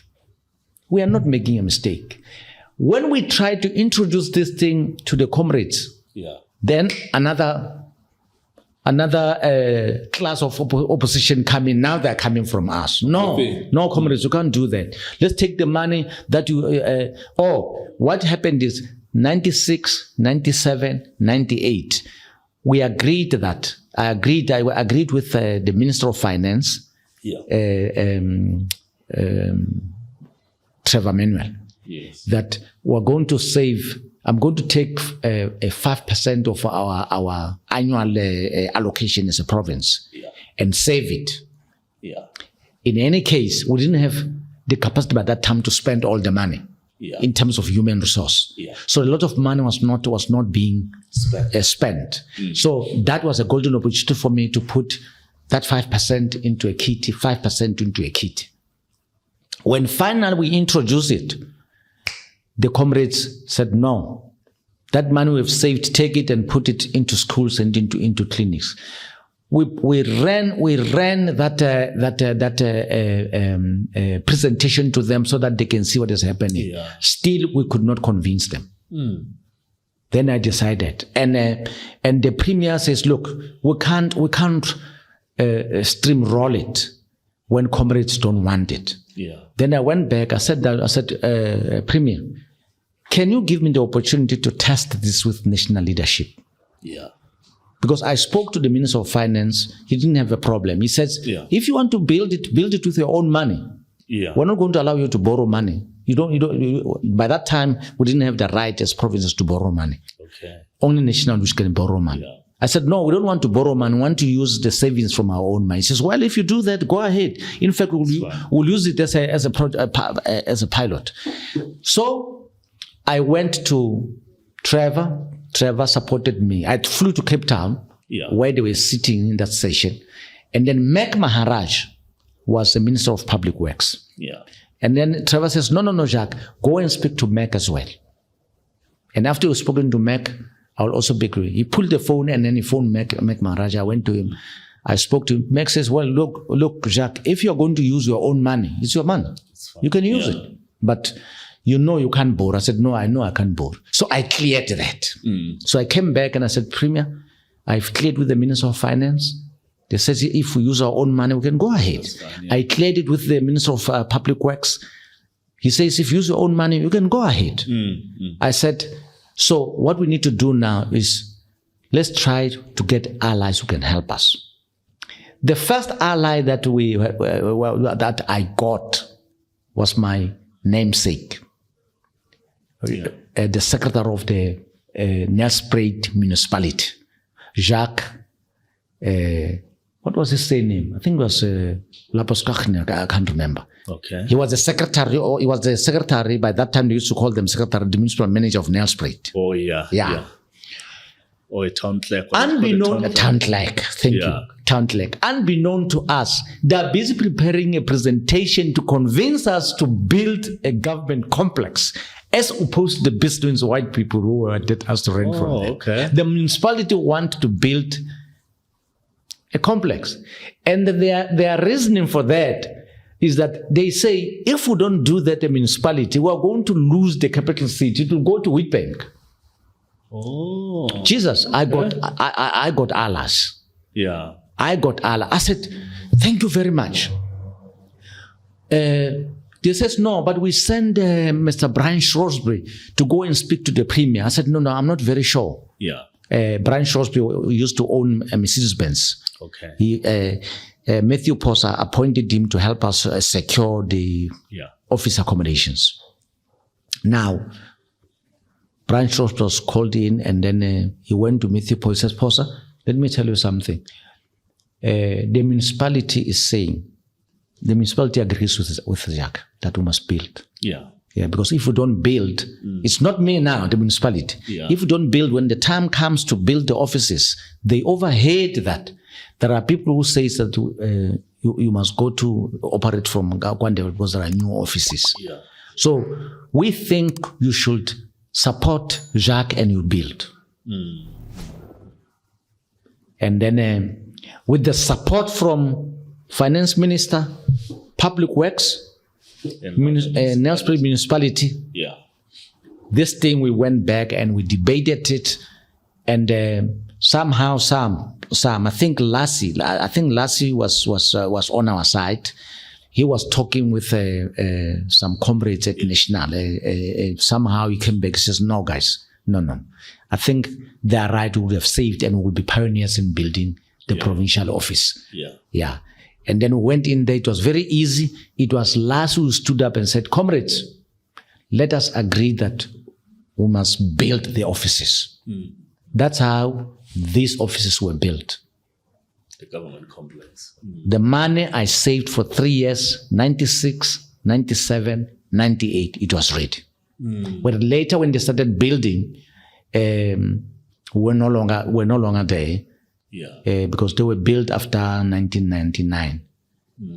But the preparations, everything we did. And the whole budget, like you had saved. We had our own money. Yeah, so we built with our own money. I'm not very sure whether there's any province which has built a provincial offices. I don't know, because I know Limpopo is using the former Leboa. The old ones, Yeah. Actually, Limpopo is still renting offices. They're in town. Yeah. Oh, there are some buildings in town. No. The legislature is still sitting in the Leboa legislature in Leboa. Yeah, they're still in there. So we managed to build our offices, the complex that we see there, through that savings. Unfortunately, we never had the privilege of working there. I worked there briefly, but not as an MEC. When I went back as a CEO for the House of Traditional Leaders, I worked there. But as MEC, no, they were not there, those offices. Right? So the offices are set. Now, let's talk about this thing of saying that people are saying that DD Mabuza destroyed the ANC in Mpumalanga, that question to be answered. Exactly. Now, what happened in 1990 about the the three streams of leadership of the ANC had set a tone for the big disaster when the government was being established. Okay. A disaster. Because you have those who came from exile, those who came from prison, and the insiders. Yeah. The UDF or the mass democratic movement. Frictions started from 1990. Yeah. The frictions were there. Yeah. Skirmishes, political skirmishes were there, internal skirmishes in the ANC. Right? That is why key leaders of the ANC, the UDF, when the time came to appoint people to go into national and provincial, they were scattered. Terra was sent to the Free State to be the premier there. Yeah. And Terra, he did his political work in Natal. Remember, at some stage, Terra became the chairperson of the sub-region in Natal. I can't remember whether it was the Midlands or it was what. They took Comrade Popo Molefe, key leader of the UDF. Yeah. They uprooted him and they sent him to Northwest, where he was not. His family may have come from the Northwest, I don't know. Yeah. But he was born in Soweto and he grew up in Soweto. Yeah. Then they took Mathews Phosa, who came to Mpumalanga as a lawyer. He may have went to school in Bushbuckridge. Yeah. But he went to boarding school in Bushbuckridge. He was not a resident of Bushbuckridge. Yeah. They then made him, remember what I told you when I said that I played a role for him to be elected as the chairperson of the ANC. Because Kosato had a candidate, but because of the number of branches coming from Bushbuckridge, I managed to secure the chairpersonship of Mathews Phosa. Yeah. Right? Now, Mathews Phosa now becomes the premier. That caused a lot of internal anger, subdued anger. Yeah. Unless you are a leader of the ANC, you will not know that. Yeah. Yeah. And it came forward in a new government. Because the plan was to make Chair Masilela, our plan was that Chair Masilela was the most senior person, he must become the premier. Yeah. Yeah. Some people, they wanted me to be the premier. Yeah. Because the branches were too many from Bushbuckridge, of which I was not going to take it.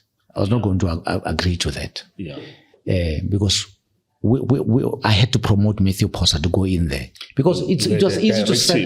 Yeah, it was easy to sell Comrade Phosa because he was a celebrated lawyer, human rights lawyer. Yeah. They allegedly they tried to kill him, and he had to skip the country to go to exile. He was there for 5 years, and he returned. And as he returned, he was one of the 3 people who first came inside the country. So it was easy to market him, to make him the chairperson of the ANC. It was very easy for me.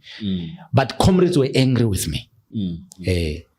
But it's fine, it doesn't matter, because I was told not to share this with anybody. I must work silently to promote him to become the chairperson, right? And he was there. But then, in the government, it started coming out. Comrades are very angry. Yeah. What broke the camel's back was the preparation to go to Mafikeng in 1997. That's what broke the camel's back. Yeah. That was a national conference. National conference in 1997. Yeah. Yeah. One of us had ambitions to become the deputy president of the ANC in that conference. One of you from Mpumalanga? Yes. Okay. It was not a collective decision. It was not a collective mobilization of us.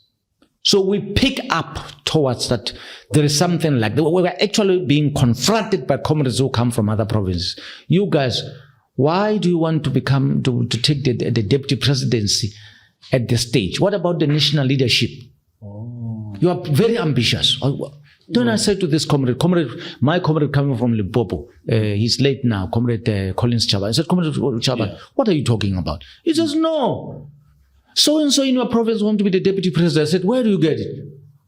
He says, no, you don't know that. I said, no, I don't know what you're talking about. Yeah. I said, no. So we started investigating.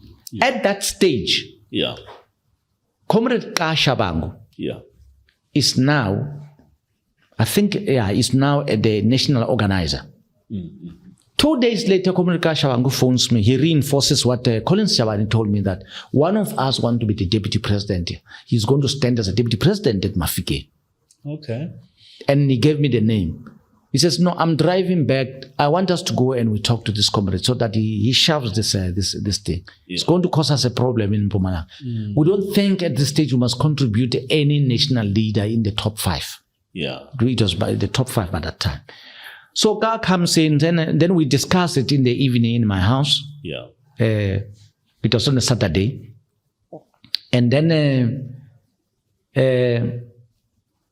I said to him, no, let's rope in the provincial secretary. Provincial secretary was Solizwane. Yeah. So we called Solizwane, the 2 of us. We agreed that we must go and visit the premier in his residence. So I phoned him. I said, Premier, myself and Ka and Solizwane want to come and see you. There's something we need to discuss with you. Yeah. So we went there and we discussed with him. And they told me to present this thing to him. Yeah. Diplomatically. So I presented diplomatically. I said, look, you qualify even to be a president, but you are still young. You're still young. You still have a long way to go. Our proposal is that, and we picked it up from the street. We can't formalize our discussion because it was never discussed in the PEC of the ANC that one of us was going to going to stand as a deputy president. It was not. So we picked this thing out. He says, no, you're right. Western Cape is saying so, ANC Youth League is saying so. What who says, yeah, they're not wrong, they're right. But we think we want to appeal to you. Don't do it. We didn't agree. Okay. It created a lot of problems. Now, Comrade Ga decided to be direct. Yeah. And because he's a very direct person, he's very honest, he was not going to gossip behind your back. He told this comrade to say, look, I'm a national organizer. Yeah. I don't have to tell you what I'm picking up wherever I go. Yeah. You are not going to get this thing. And to make even matters worse, you may plunge all of us in the province into a crisis. So we left. Yeah. We failed to convince him not to stand. Because we were told that key names in the ANC were saying that he should stand. Yeah. So we failed. Now, since the time comes for us to go to, and then we're divided now in the province. Yeah. Some of my detractors now, they think that I was behind it, and I was not behind it. I was actually against it. Okay. And he knew that I was against it. So they suspect you because of the history that you supported him. This guy is a kingmaker for this guy. It's him who's doing these things. Yeah. Yeah. And I became that is where my distraction started. Now, you see, you'll hear what's going to happen to me now. We go to Mafikeng. We don't have a mandate from the branches that one of us is going to become the deputy president. And indeed, the names of people who were not nominated are raised from the floor. Not even one ANC member from Mpumalanga raised a name of anyone from Mpumalanga. That comrade could not even make it into additional membership of the NEC. Yeah. But the damage was done. The damage was done. Mpumalanga, you're too ambitious. Yeah. You even want to bring people. You are not even sure who they are. You want to bring them into, you are very ambitious. And especially this Jacques Modipane fellow. It's him who's behind this. Now, you see now I'm carrying something I don't know. So, the comrade was never nominated. He did not even pick it on, he didn't even make it to go into additional member. Despite the fact that he was the chairperson of the ANC in Mpumalanga. He didn't make it. When we came back, 2 streams of volleys are directed to me. Yeah. And those who were suspected that they were part of this team. Now we are the bad guys. Right? All of a sudden now,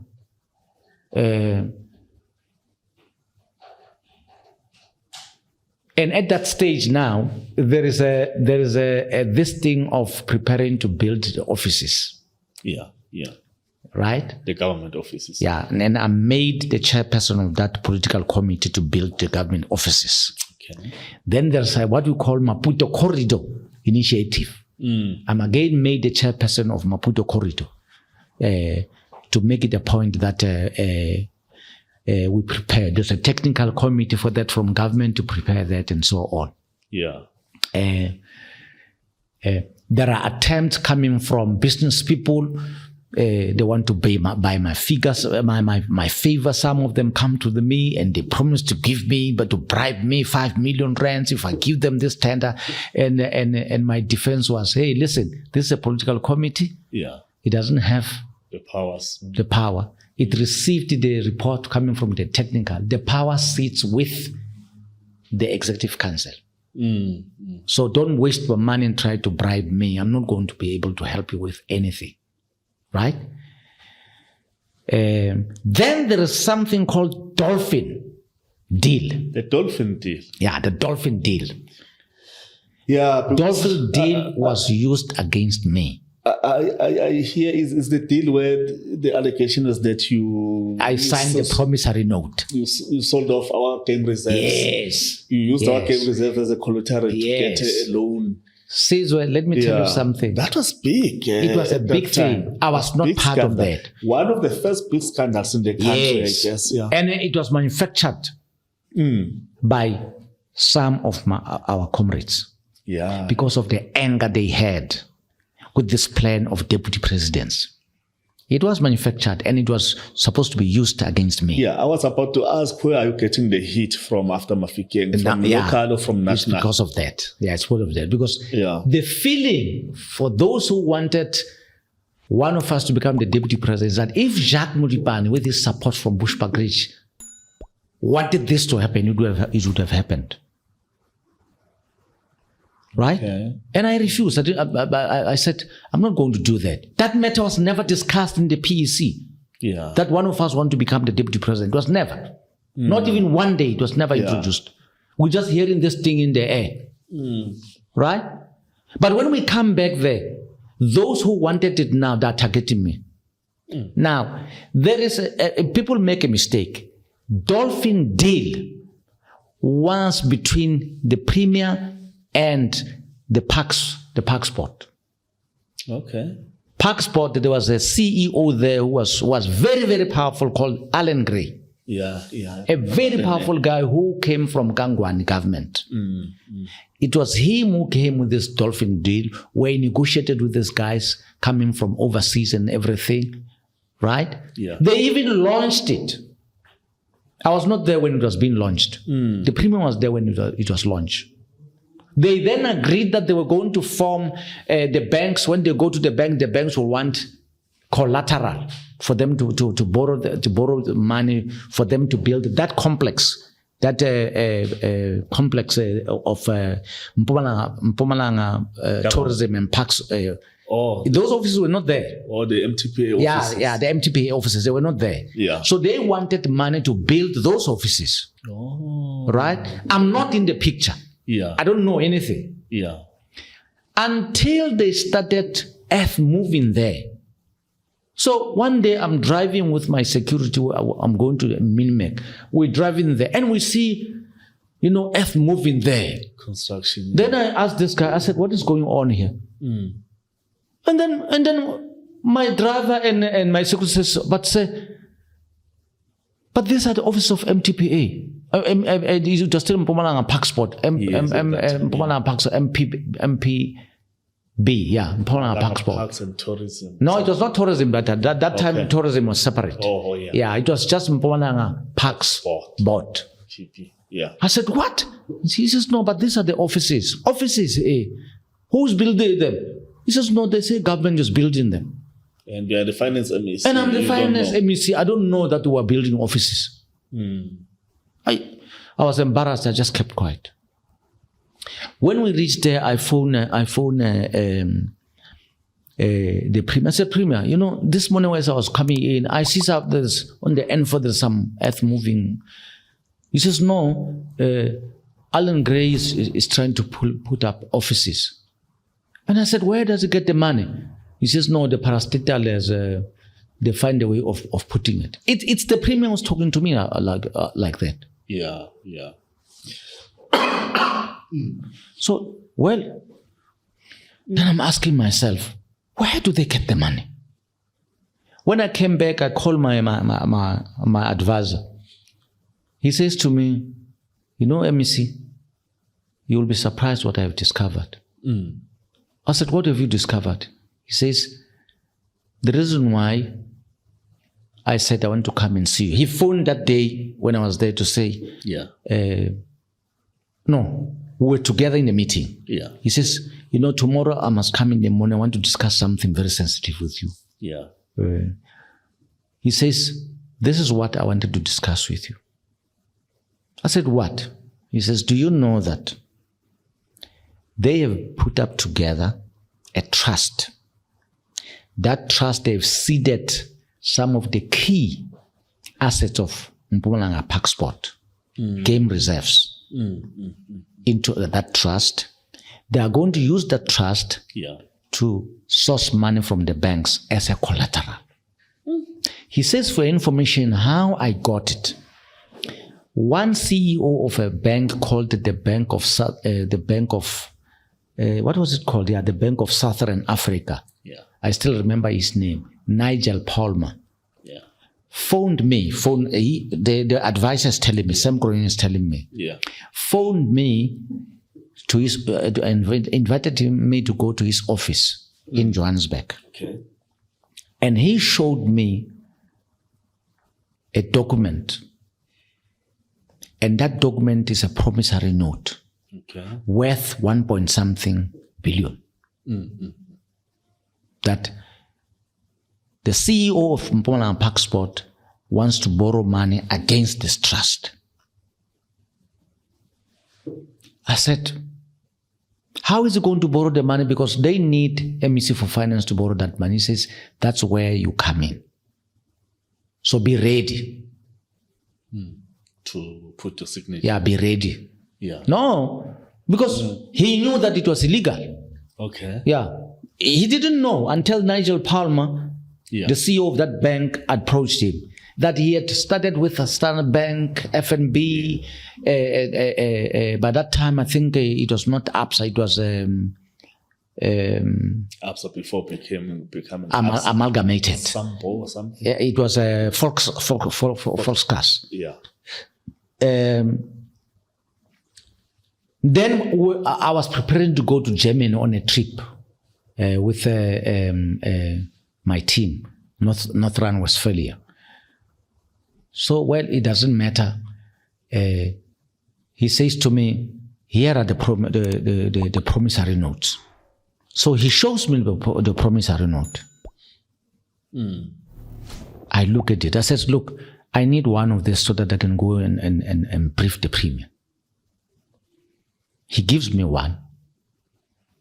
That one, at that stage, doesn't have my signature. Okay. So I go to the Premier. No, he says, no, don't jump the gun. Yeah. Don't take this. You can just hint to the Premier that you discovered something and you'll give him the details when you come back. Yeah.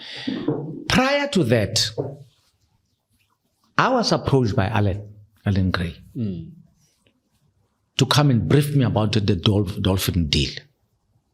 This is the Dolphin Deal, the document which is there in the Dolphin Deal. Yeah. Why was he briefing me? He wanted to bring the annual report of Mpumalanga Park Sport into the Executive Council. Okay. So he was preparing me for that. Yeah. So he tells me about the Dolphin Deal. I said, no. I heard that you even met with these guys and everything. He says, yes. He doesn't tell me about the trust. Yeah. He tells me about the... I said, no, that's okay. We'll look at the annual report when it comes in. Then the annual report comes. Dr. Patrick Madonna was the chairperson of Mpumalanga Park Sport. Yeah. The annual report comes in. Dr. Patrick Madonna, when it comes in, strategically, he's not in the country. They are in these countries with the Dolphin Deal. Oh, yeah. They're touring there. The Dolphin guys are paying for Whatever. for that to introduce it. He's not aware that the annual report under his signature is ready to go to the Executive Council for approval, where the Dolphin Deal is included. It's included. And he doesn't know that as a chairperson. Okay. And it came before I went to Germany. And then we are shocked to see this thing. How? What is this? What is this? And even myself now, there's that thing now. It's coming in the open. The annual report is a complete annual report. Dr. Patrick Madriga's signature is there in the annual report. Right? Anu Madula has not seen that annual report. He has not signed it, but his signature is there. You know, let me tell you something. There's nothing dangerous than the media. Yeah. The media in South Africa was part and parcel of the capitalist. Is part and parcel of the capitalist. They pursue the agenda of the capitalist. And when we were being attacked, when I was being attacked that I signed the promissory note, these members or some of them, especially there was a white journalist, he was very dangerous for us. He was trying to expose us to create the impression that we don't qualify to run a government. Some of us did not even study to the university and so on. That new crop of leaders. He was playing havoc. Yeah. Right? Some of our people were buying to those stories. They knew very well, and I think he was roped in to destroy me when we came back from Mafikeng. Yeah. When I'm in Germany, I get a phone call from him. Yeah. Mr. Modipane, it's so and so. I want to talk to you. Yes? About what? No, there's a promissory note which is just an image that you have signed. A promissory note that I have signed. Me. I said, sir, you're making a mistake. There's no promissory note I have signed. He says, no, I'm holding it. I've got your signature here. My signature on a promissory note. I said, no, you're making a mistake. Look, I'm in Germany. Yeah. Let's discuss when I come back and show me the promissory note with my signature. Remember, I told you that already we have got the promissory note from Nigel Palmer. Yeah. But the one that Sam came up to me, it didn't have my signature. It was not signed. It was the signature of the CEO and the signature of the chief financial officer. His name was Nico Kruchel. Yeah. Yeah, the poor guy, he had to serve time in prison because of that. When I came, and then this guy is messing me up. I drop him deliberately because I was getting angry with him. You know, I was not aware that the daggers are out already. The story is ready already to go out to the print. By the time I land in Johannesburg, it's news. It's news. I found the stop. Modipane signed the promissory note. I didn't understand. And I buy newspaper. Modipane signed the promissory note. When I get home, then I look there. Somebody gives me the promissory note. He says, turn it up in front there. the CEO signature and the signature where he's supposed to sign. Yes. He says, turn it upside. I turn it at the bank. In the middle of that document, there is my signature. So it's signed in a very strange way. Okay, all the details. Two at the people front, must sign. They've signed. They've signed. And then your signature at the back. Yeah, there's nothing written. blank. Only my signature is there. Wow. So I said to this guy, Funny document. so why do you say that I signed the promissory note? I didn't sign this document. I'm seeing it for the first time. Alan Gray, when he came to see me, he came up with, I said to him, look, Alan Gray, I can't borrow money.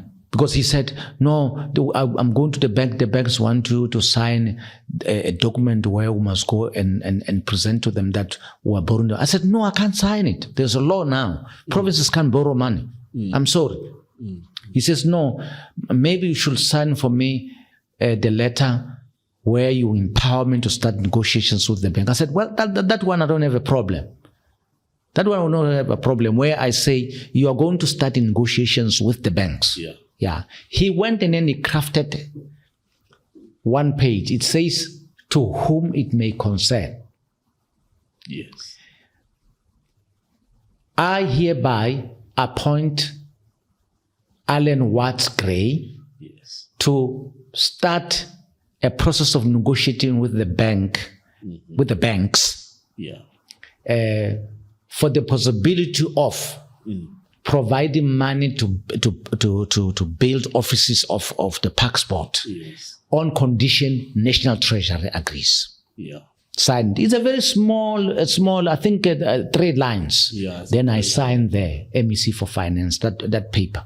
He took it and he went with it. The next thing, that signature found its way behind that promissory note.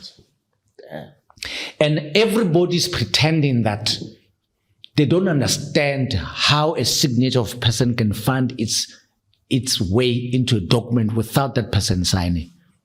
Everybody does not believe.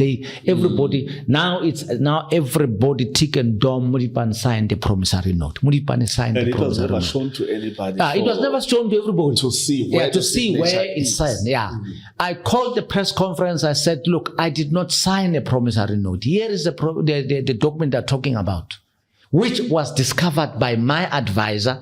I spoke to the Premier about it. I was advised not to take it to the Premier because I think Sam Crony knew that the Premier knew this promissory note.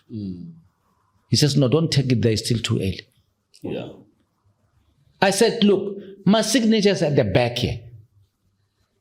One white journalist is going around playing havoc with my name that I signed a promissory.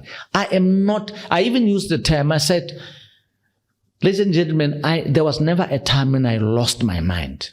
There was never a time when my mental faculties were impaired.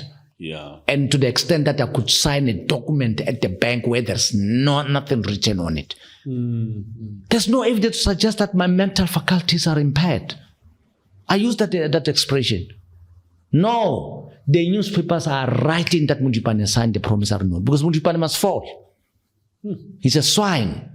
He thwarted our plans in Mafikeng. He's refusing to take bribe so that we can build the government complex. He's refusing to take the bribe so that he can put the Maputo corridor.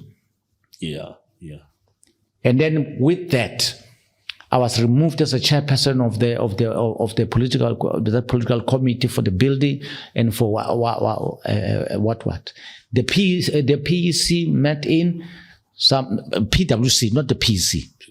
And the PEC did not have original powers to suspend anybody. They met at that stage. The Premier was injured. He got an accident in Belfast. His arm was broken. He was at home. They went to the Premier when I was in Germany to say to him, why don't you fire Modipane because he has signed the promissory note? And then they agreed that when I land, he's going to fire me. And indeed, when I land, he summoned me to his house. He tells me that, no, I'm under pressure. They say you have signed the promissory note and therefore I must fire you. I said, but you are a lawyer. In fact, it was a joke. I said, but you are a lawyer. Have you seen that document? But I spoke to you about this document. Yeah. But I didn't show you because my advisor said me it was still too early to bring it to you. He's still investigating. Now, have you seen where my signature is? Yeah. He says, yes, I saw it. He pulled it and says, yeah, it is. It's at the best premier. Do you think anybody, unless his mental faculties are impaired, who hold the position in government as an MEC for finance can go and sign a document at the back where there's nothing? He says, no, I'm under pressure. They will say, I'm protecting you. Just like that. I said, well, if that is what you feel, I'll give you my resignation. That day, it was on the 30th of October 1998. Yeah. I went, I drafted a resignation letter. I gave him my resignation, I left. That was on the 30th of October 1998. Yeah. Yeah. National leadership pick up this thing that I'm fired. The first person they fired was Comrade Fish Mashalela. Yeah. Fish Mashalela was MEC. When he came late to become MEC, he found this thing of Dolphin Deal. He didn't agree with it. Yeah. He fired James Nkambulu, who was a member of, he was part of the Pax board. Yes. Yeah, because of that. Yeah. And then James Nkambulu was one of the people who were promoting the Dolphin Deal. Now, as a result, Fish Mashalela was also fired because he was obstructive. He was fired first. And then the next person, when I landed up, I'm fired. Oh, okay. Right? The other person who also had to be fired was DS Mkwanas. So they used the fact that his wife was appointed as a director in the Department of Education. So they were blaming him that he played a role in his wife being appointed. While there was no role he played, he was fired. So national leadership got angry. And then a delegation moved out from Mpumalanga.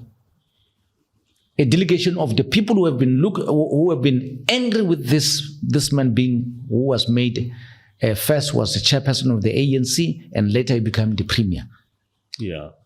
Now they've got something to fight him. And now they realize that now he's now without defense. Jacques Modipane, who used to defend him, he has fired him, and Jacques will support us. The delegation was roped together of 5 comrades, very key comrades in the province. Yeah. They went to see the president of the ANC. By that time, when we came back from Mafikeng, the president of the ANC is Thabo Mbeki. Yeah. Mandela is still the president of the country. Oh, yeah. So they went to the president of the ANC, Thabo Mbeki. They said, we have got serious problems in Mpumalanga. Because there were squabbles in the executive council, in the PEC. It was a mess. Yeah. At some stage, they were near physical fighting. There were 2 members in the 2 members in that executive council who never agreed with the premier. And I was the deputy chairperson. To the extent that I even said to the premier, given the way we have got squabbles in the PEC when we have meetings, in the PWC when we have meetings, people are fighting you. In the executive, there are squabbles. I want to make a proposal. He says, what's the proposal? I want to make a proposal that the PEC, the PWC, and the cabinet should be chaired by me as a deputy chairperson. So that your job will be to come and make an overview and close the meetings. We struck that agreement with the premier, stroke the chairperson. Okay. I took over. That made his detractors very angry.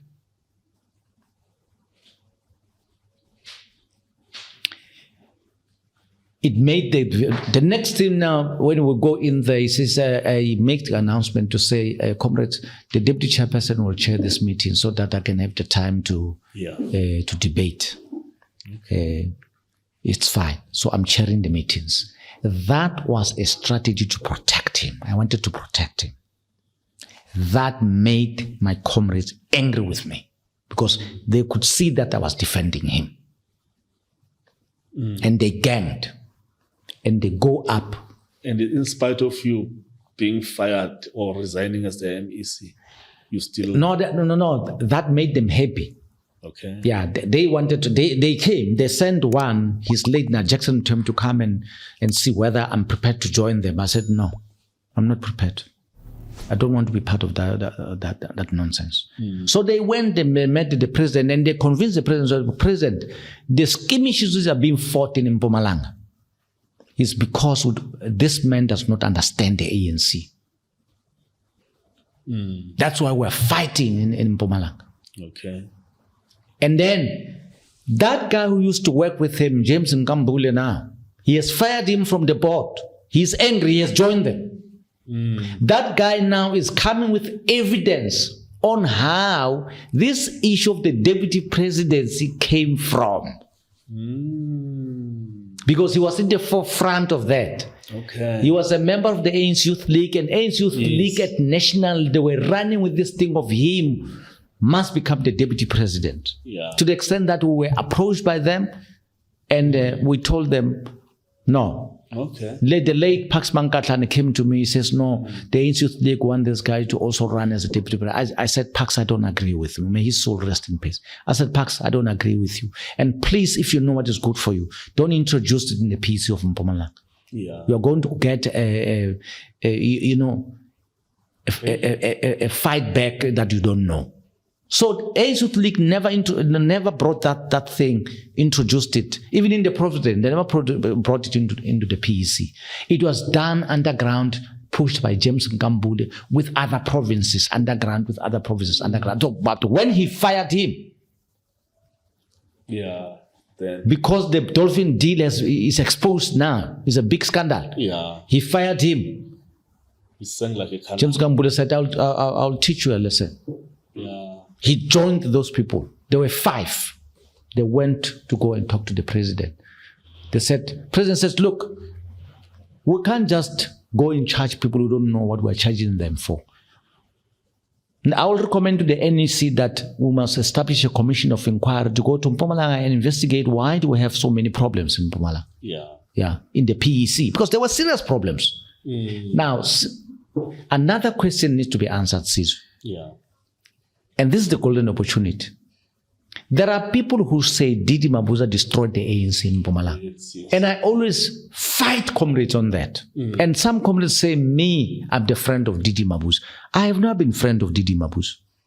I have never. The fact that I recommended him to become the MEC for education, that it was not because he was my friend. Yeah. No.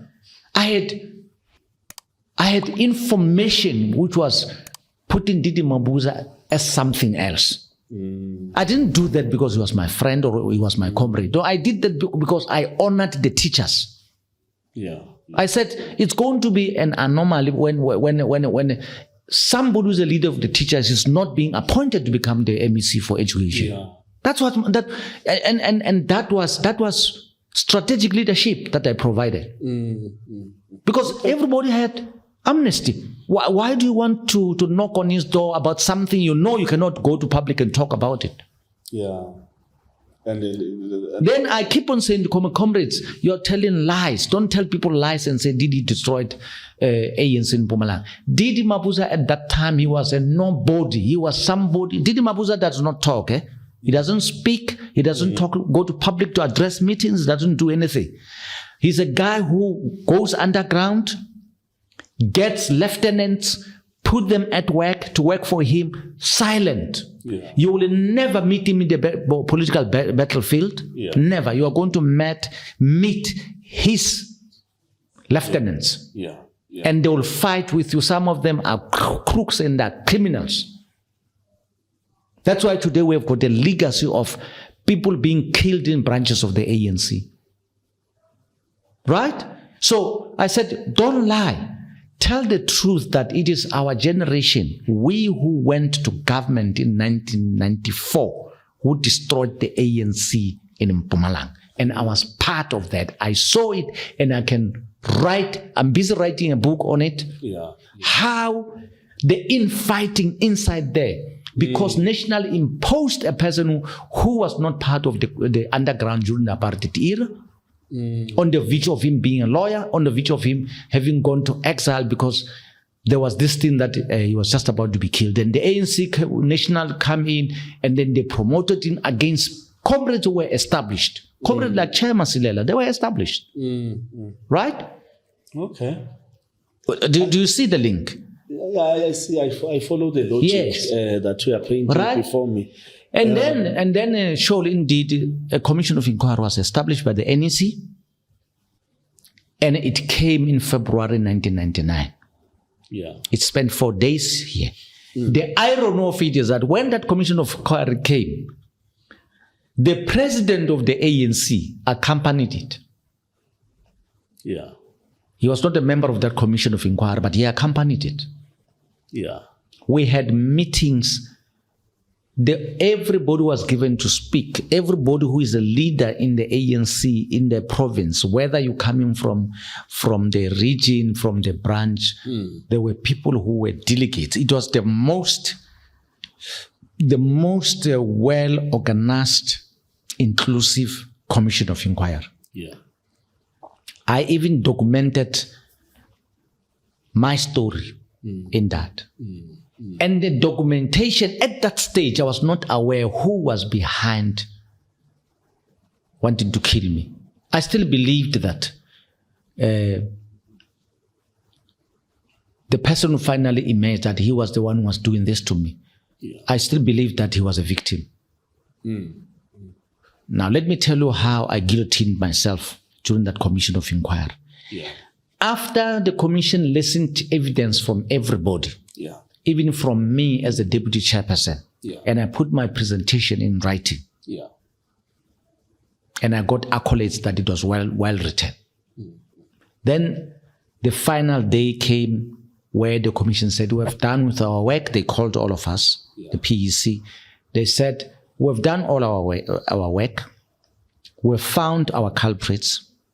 5 comrades amongst you owe the commission an explanation, one by one. It is the chairperson of the province.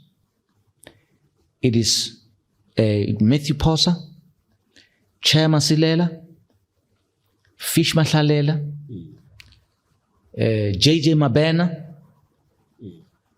James Ngambule. These are the 5 people who were identified by the commission as people who must provide inside information about what was going on in Mpumalanga. Yeah. So identified as they are the main the people who must give the real information how this thing was worked out. Yeah. I was excluded. I was not part of it. Why was I excluded? I was told by the commissioners that they asked them, what was the role of the deputy chairperson? 99.9% they said, actually he was not part of it, and he kept on pleading with them to say, comrades, this internal fighting in the PWC, in the PEC, if we don't stop it, National is going to come up and we're going to pay price, all of us. And I kept on telling them that. Yeah. So we have to stop this fighting. It doesn't make sense. There comes a time when you must accept that things didn't go the way you expected them. But the decision is taken already by National that this person must be like this, and we must support him in his premiership. Yeah. But we don't want to stop this thing. And everybody said that. Now listen to what happens now. It was 1 o'clock when they announced that they need those 5 people to come and account. So after lunch, we left, all of us. I went back to my. I was no longer at the MEC during the time. Yeah, he fired me in October the previous year. Now it's February. Now I was sitting with my friend in one of the restaurants. Yeah, and then a phone call comes in. Comrade Jabu Mlekate from Gauteng. Yeah. When he was the first MEC the first crop. I was in Mpumalanga, he was in Gauteng. He was part of the commission. He phones me, says, "Hey, Comrade Jacques, where are you?" I said, "No, are you still in town?" I said, "Yes, I'm in town, I live here." He said, "Look, you are needed at the commission. They want me, yeah." He says, "I can't explain. Come, they will tell you why they want to." Yeah. So I go in there. When I go in there, I found the culprits are already there waiting to go into the witness box. Yeah. 5 of them. And then I sit down. The chairperson of the commission, Mapisa Nyokula, says, "Good afternoon, Comrade Jacques." Then she looks at the president of the ANC. "Mr. President, Jacques is here." Then president, remember I said to you, he was not part of the commission. Yes. Yeah, he just accompanied it. And was sitting observing. He was sitting there the whole night, participating like a member. Yeah. He says, "Jacques, how are you?" I said, "No, I'm fine." He says, "Look, Jacques, you are not supposed to be here. You were not identified as one of the people who must come and account. The reason why you are here, your chairperson of the province insisted that you must be here because you are the deputy chairperson. And we have taken a view on this matter, and we said the person who must decide about that is you. So you can decide to be part of this hearing if you want to, like he is recommending, or you can decline and leave." Okay. Now, Caesar, this person, I knew that these people sitting there are his worst enemies. And they were going to crucify him, and he will be alone, there will be nobody. And I knew again that the reason why he said I must come here, he knew that if I come in here, I will give a different perspective to what they were going to give. Yeah. Are you following? I follow you. Yeah. I said, "No, Mr. President, I don't have a problem. I can sit."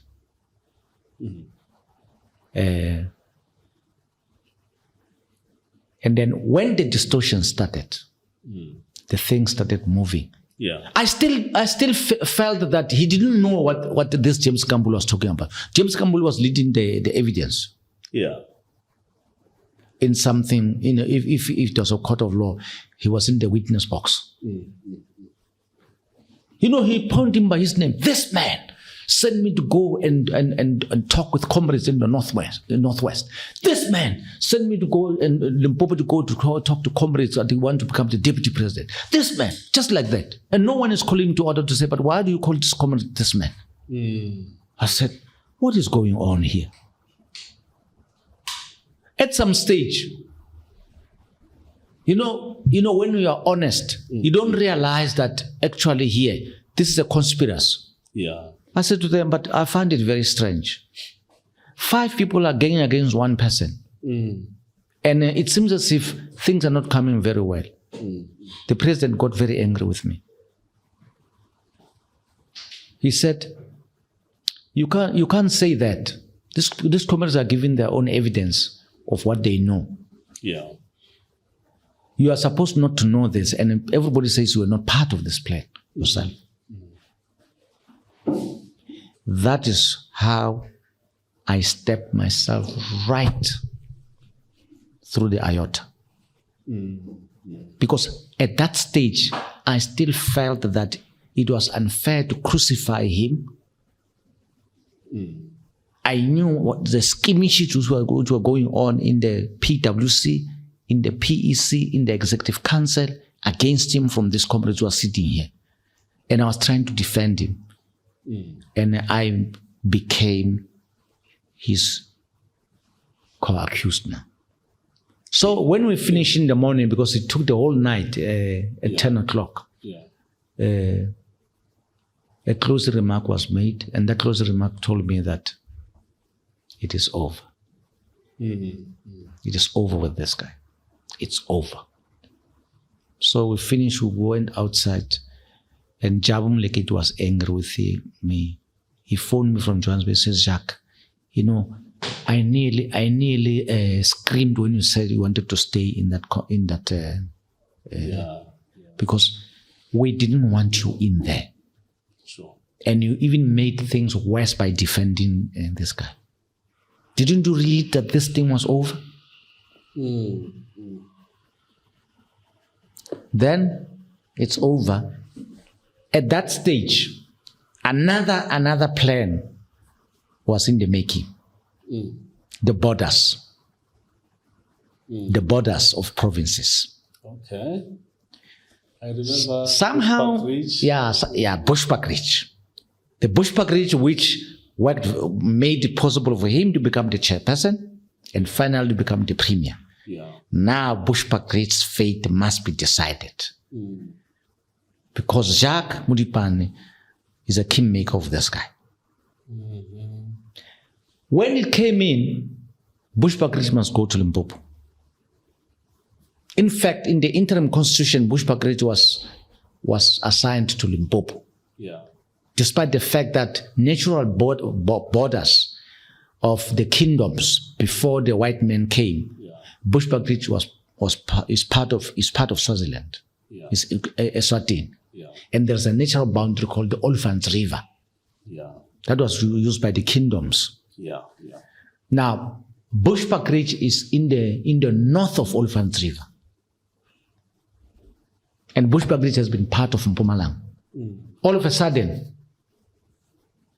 Bushbuckridge is gobbled out of Eastern Transvaal and placed into Limpopo. During the interim, I led a team of people of Mpumalanga to go and lobby the what do you call that border committee, which was dealing with borders. From The demarcation. demarcation board. Yeah, it was chaired by Dr. Olive Seshani. Yeah. Very dynamic medical doctor. The community of Bushbuckridge, the community of Charlestown. I don't know, you will know Charlestown. Charlestown near Folkrust. Folkrust. Yeah. Charlestown, they put it into KwaZulu-Natal. That white community didn't want to go to KwaZulu-Natal. Yeah. They wanted to be part of Folkrust. Folkrust was in Mpumalanga. Yeah. So they joined us when we went in there to go and make it clear that you can't take Bushbuckridge and put it in the north. Yeah. Because Bushbuckridge is part and parcel of Eastern Transvaal. Because historically, Bushbuckridge is part of Eswatini. Yeah. And even organizationally, we're working as Eastern Transvaal. We have never worked as in Bushbuckridge as Limpopo. Yeah. So when we go in there, just before we start, I'm the spokesperson of that delegation, which is going to talk to. Now, I'm approached by this white delegation from Charlestown next to Folkrust. They said, look, because we're coming to fight the same thing, we want to be put in Mpumalanga, all of us. Why don't we depend on you so that you deal with Bushbuckridge and Charlestown? So we agree. Yeah, yeah. So I address the demarcation board for on Bushbuckridge and on Charlestown. Then the border committee says, no. To tell the honest fact, we realized that it was a mistake to take Bushbuckridge and gobble it out and put it in Limpopo. It's a mistake. You are right. The natural boundary is Olifants River, and you are right. Mpumalanga is Eswatini. It used to be Eswatini until the white man came and caused this mess of Eastern Transvaal, right? Then we come back. Then they said, look, there's going to be a decision that the final constitution will fix these things. So we continue working in Mpumalanga, pretending that Bushbuckridge is part of Mpumalanga, despite the fact that the interim constitution says Bushbuckridge must be in Limpopo. There is bad blood between me now and comrades in Limpopo, because they feel that I am making it difficult for Bushbuckridge to be incorporated into Limpopo. Yeah. It divides the people of Bushbuckridge, right? Yeah. We get divided now. Some comrades want to go to Limpopo because they feel that if they go to Limpopo, maybe they'll get positions in Limpopo, which in Mpumalanga they cannot get because and so on. And again, I become hated by certain elements in Bushbuckridge because I'm saying, no, we're not going to Limpopo. And then now another problem is coming. The problem of they want to deal with Mathews Phosa. And in the process, because I stood and supported Mathews Phosa, now I must die with Mathews Phosa. So at least we'll be able to deal with Mathews Phosa and Jacques if Bushbuckridge is not returned to Mpumalanga. And the decision was taken by the ANC that no, there is no such thing that Bushbuckridge will come back to Mpumalanga. Bushbuckridge must go to Limpopo. And Bushbuckridge was incorporated in Limpopo to the extent that they expected us to resign from the executive council. It was not official, but comrades, some people wanted me to resign, me and Lakson Mathews to resign. That era now is in Limpopo. In Limpopo. Yo. So I offered my resignation. I went to National. I said, comrades, people of Bushbuckridge fought. They fought. They fought. There were marches and everything. Say we don't want to go to Limpopo. But they were finally defeated by the leadership of the ANC to say, you are going to Limpopo. Then I said to myself, I went to National, I said to them, comrades, I spoke to her, I said, comrades, I can't betray the people of Bushbuckridge who don't want to go to Limpopo. So I'm prepared to resign. They says, no, resign because where are you going? No, you are not going to Limpopo. I said, but they say, because I come from, they said, hey, Imran, you didn't come to the ANC through a region. Yeah. You are deployed there by the ANC, and you are not there because you come from Bushbuckridge. You are there because you are a member of the ANC. So if you don't want to go to Limpopo, you remain in Mpumalanga and you keep your position in Mpumalanga. But in the ANC, the damage is done. Yeah. The next conference of the ANC, I was never elected into the PEC in Mpumalanga. Yeah. Because I no longer have a constituency. Bushbuckridge is gone to Limpopo. Okay. That is why in 2002, and then this made the issue of the promissory note to become worse. But the president intervened on my behalf.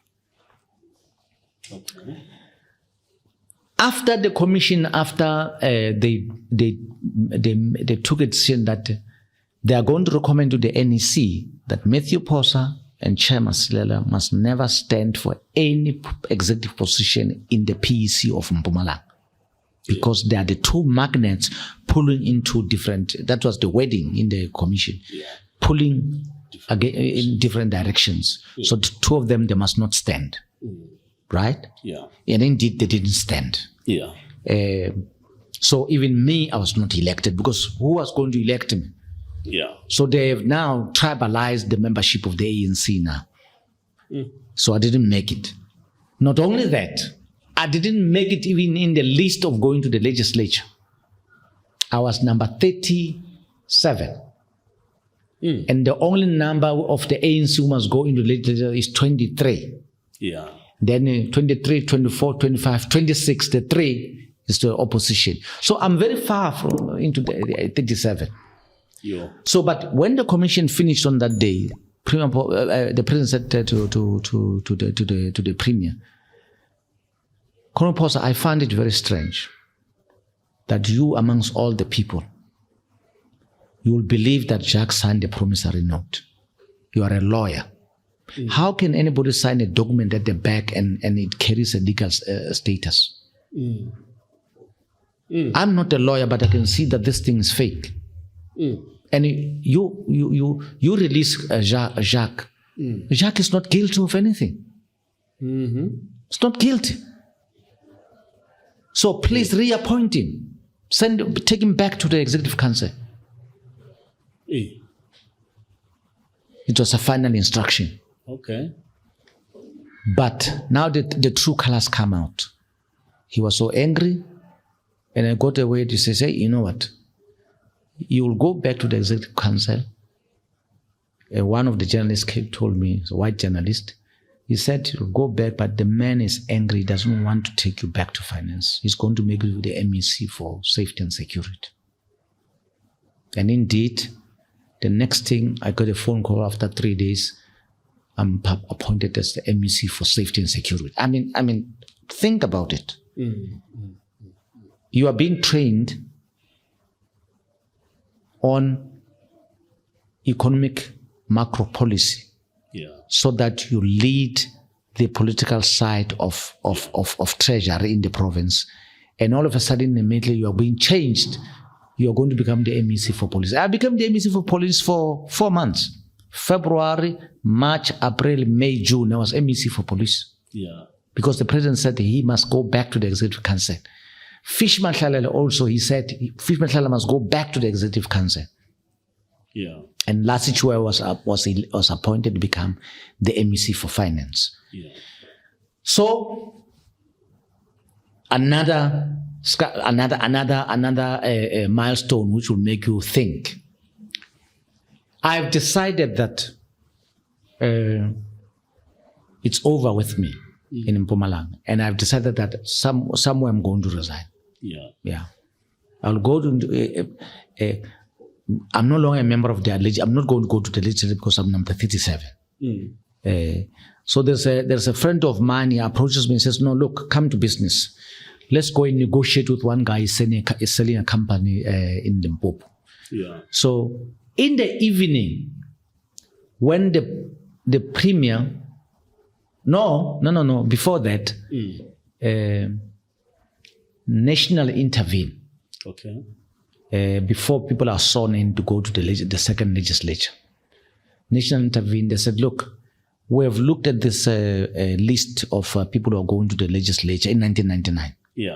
And we feel that certain people, we need a continuation here. We can't lose them at this critical time. One of them is Jacques Modipane. Jacques Modipane must be moved from 37 to a safe position in the nominations." I was taken from number 37 by National and put into number 17 in the list. And then they took the one who was in number 17 was Jerry Ngomane. They said Jerry Ngomane will make him the first mayor of the district, because we're just about to launch districts. The districts are coming, so Jerry Ngomane will be a mayor of the district council. So they removed him there to make way for me. Then I became number 17. That brought me into the legislature. I said, okay. And that time when the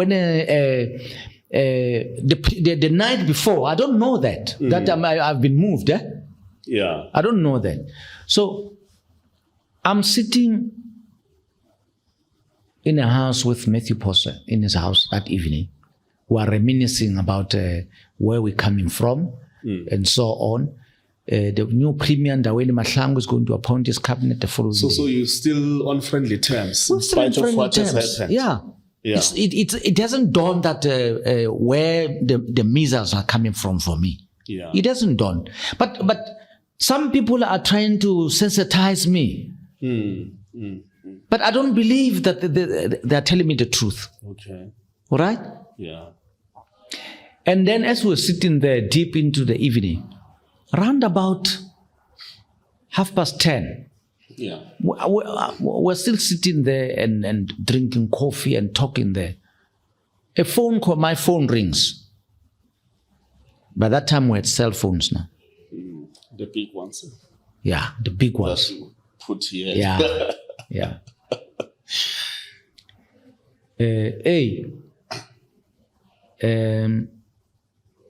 Who's phoning? Is Mabona. Mabona is phoning. It says, Mabona says, Comrade Jacques, please don't sleep. The premier-elect wants to talk to you before you sleep. I said, okay, no, that's kind. He says, please don't sleep. It's okay. I didn't tell him where I was. I was sitting next to Mathews Phosa. He heard that it was Mabona. He says, oh, it's Mabona. The premier wants to appoint you. Just like that. I said, no, Mabona is not saying that. He just says the premier is going to phone me. No, he wants to appoint you. And he says, if I were you, I would not accept it. I said, That's when something clicked in me. I said, you know, this premier-elect, if he appoints me, he's not appointing me in his personal capacity. He's appointing me because he's a leader of government. And how am I going to refuse the deployment? I started having internal problems. I didn't answer to him. So I said, look, it's late now, let me go home. I left his house, I went home. And when I arrived at home, indeed the premier-elect phones. He says, Mr. Modipane, I want to ask you to be there tomorrow when I appoint my cabinet. Do you have a problem working with me? I said, no, Premier, I don't have a problem. He said, thank you. Come ready, put on your most expensive suit, come ready there tomorrow. So again, on the eve of the appointment, I'm being told that I'm going to be appointed. Other people don't know, but I know. You understand? That tells you that I was a kingmaker. Some people don't want to accept it, but in the new government of Mpumalanga, I was a kingmaker. You were. You haven't been a kingmaker. You've been a kingmaker. I mean, you've taken key decisions. You've appointed, or rather, you've facilitated or enabled the appointment of certain people to high positions in the province. Any regrets about any decision that you took? To tell the honest facts, Caesar, every night I review all the decisions I took. I do not regret even one decision. The only thing I regret was maybe I was too ambitious in the early stages of my political development, especially in Bushbuckridge. I fed them something I fed that community something which was bigger than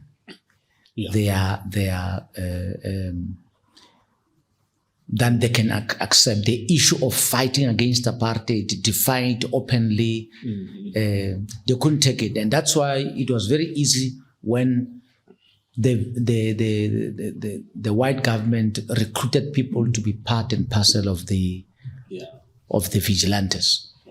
Okay. With hindsight, when I look at it, I said, look, maybe I was too ambitious. The biggest problem happened when the killing of so-called witches started. When the ANC in the underground says, look, you will have to live underground and be above board and go and help stop those killings there. So when I came back, I started teaching the community what was to be taught to the underground people. Because we made the struggle open now. Open. From when we came back from jail in 1987, the gloves were off, man. And they felt that I was really undoing the government of South Africa. And it was during the time when the Bantustans were still in power, and they used the Bantustan of Lebowa to recruit these teachers, these 3 teachers. The president was promised that if he succeeds, he was going to be made a minister in the Lebowa government.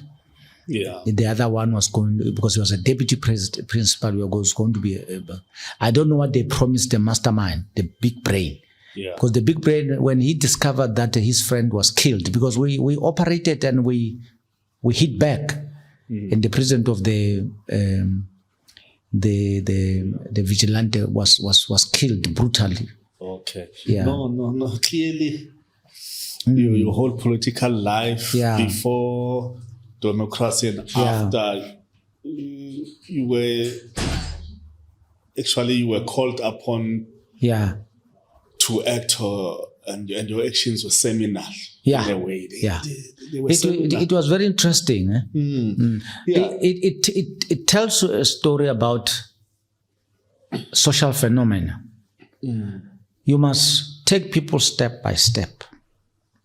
Don't rush them, because they don't understand. You think it's easy, but people don't find it's easy. Those guys were educated. 2 of them, they had university degrees. One went to a college of education, but they were able to recruit them to come and kill me openly. aware that I was in a revolution fighting for freedom, but they were prepared to kill me on behalf of the apartheid regime. So Yeah. let's go back. We were talking about the premier-elect inviting you Yes. the following day to Right. come, Going prepared. back, now you're going to find it very interesting when I tell you what happened on the day that the premier-elect Mahlangu elected his executive council. Ndaweni Mahlangu. Ndaweni Mahlangu. Ndaweni Johannes Mahlangu.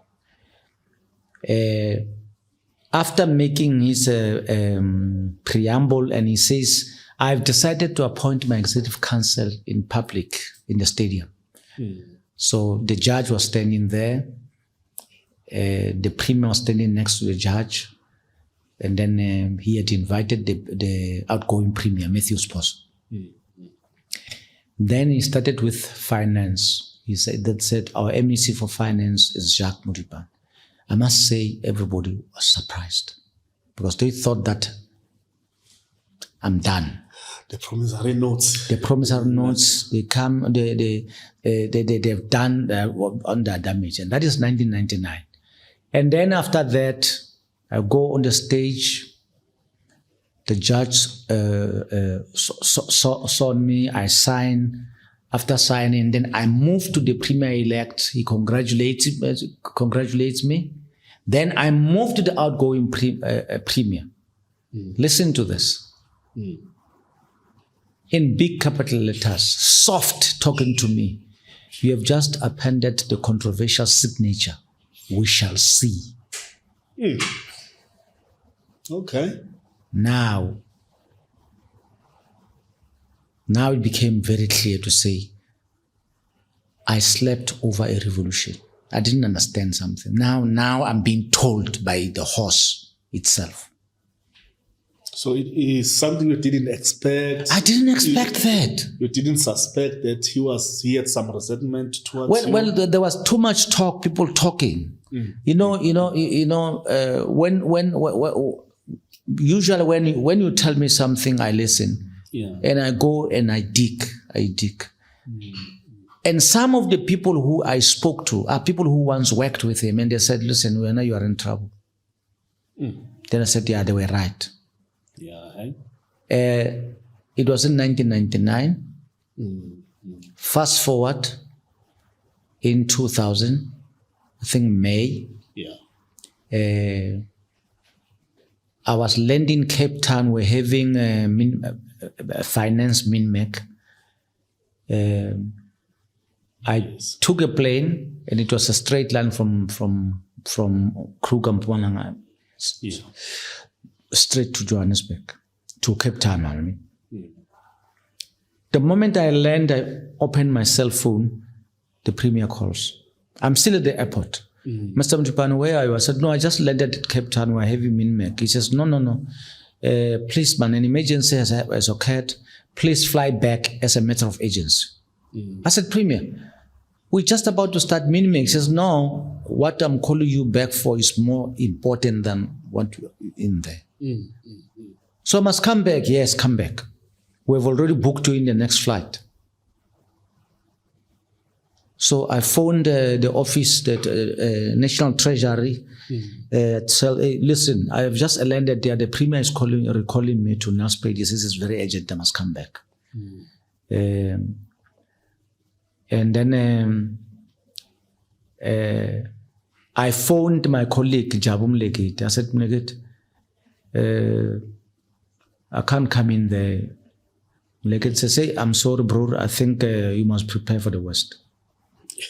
When I landed here, I went into his office. I couldn't understand it until late when the secretary told me what happened. Went inside. He was sitting down there. You could see that he was disappointed. His eyes are red. He's a very jolly person down in Mahlangu. Yeah. But I found him. I said, no, man, he doesn't look well. He says, no, look. He said, look, I'm not doing this. It's not me who's doing this to you. That was the preamble when he started. Yeah. It's not me. I've got a letter here. He showed me the letter. He gave me the letter. I read it, coming from NPA, signed by Bulelani Ngcuka. that Modipane is under investigation. So you cannot keep him in your executive council. You'll have to release him until we're done with our investigations. I said, what is going on? Because this matter, I closed it. The judge apologized. It was the provincial notes matter. Yes, he says the promissory note matter, yeah. The judge even apologized because I was taking Judge Heath to court. He summoned us, me and my lawyers, into his office in Midrand, where he said that, no, we never said that Modipane signed the promissory note because there is no way anybody can sign a document at the back where there's nothing. You are talking about the media. So there was argument with my advocate, who was white like him. He says, no, but Judge, here you are being quoted there. You never made any effort to correct this. So people think that you are, no, I didn't say that. No, I didn't say that. So he promised that he was going to apologize. He didn't apologize. But at the same time, the Secretary General of the ANC in head office, he called the press conference. He said, we want to tell you that it's a lie that Modipane signed the promissory note. And then I remember one judge. Secretary General at that time was? It was Mtland. Yeah, Mtland. Then I remember one journalist says, Secretary General, are you saying that the judge, he says, yes, the judge lied. The judge lied. He told the straight, says, yes, the judge lied. All right? It was finished. Here it comes back. In writings, instructing the premier to remove me from the executive because I am again being investigated. Now, the friend goes and he boasts about it. Okay. He boasts about it. One day, I don't know what happened. He's sitting with his wife. Okay. Then the wife says, after I resigned, the wife says, so the premier called him and he told him that you are fired. They are talking. I think he phoned it. He was trying to phone me. I don't know what he was trying to do. I told to me. It sent the voice to me. I'm listening to the whole conversation. So the call comes in, you answer it. I'm listening. Nobody's talking to you. They talk among themselves. So the wife says, so what did they do, Papa? They just called him to tell no, it's over. He says, yeah. He says, it's over. No, it's over. He's no longer there. He's out. I said, my God loves me. You see what I'm saying? So then after that, now I'm in the cold.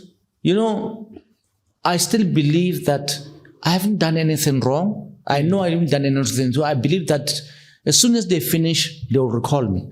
Caesar, I'm still waiting for that phone call even today.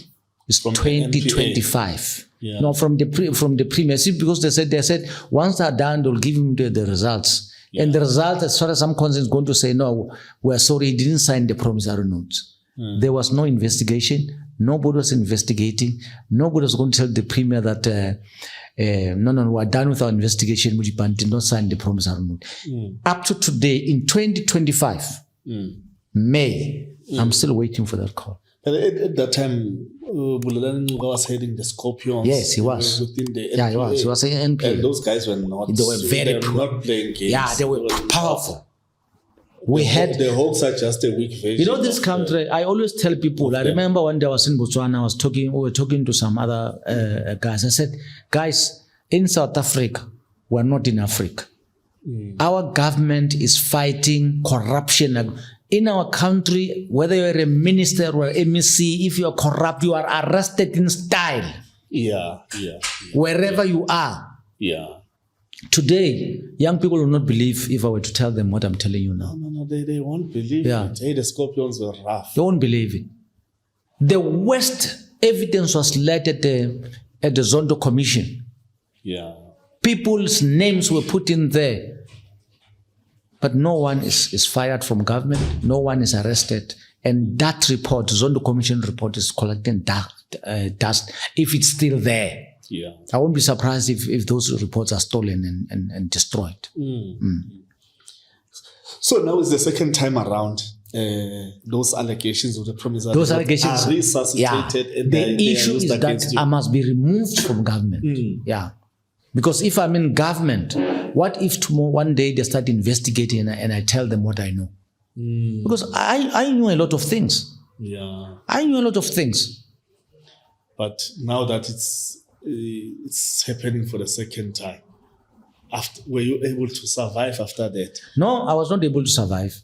No, because now was it's not getting blunted in people's sense. I was not as well. able to survive. That is true. You know, the reason why I managed to go back to government was Thabo Mbeki seconded Thabo Makwetla to come and join the government of Ndaweni. Oh, yeah. We suspected that he had a plan. Yeah.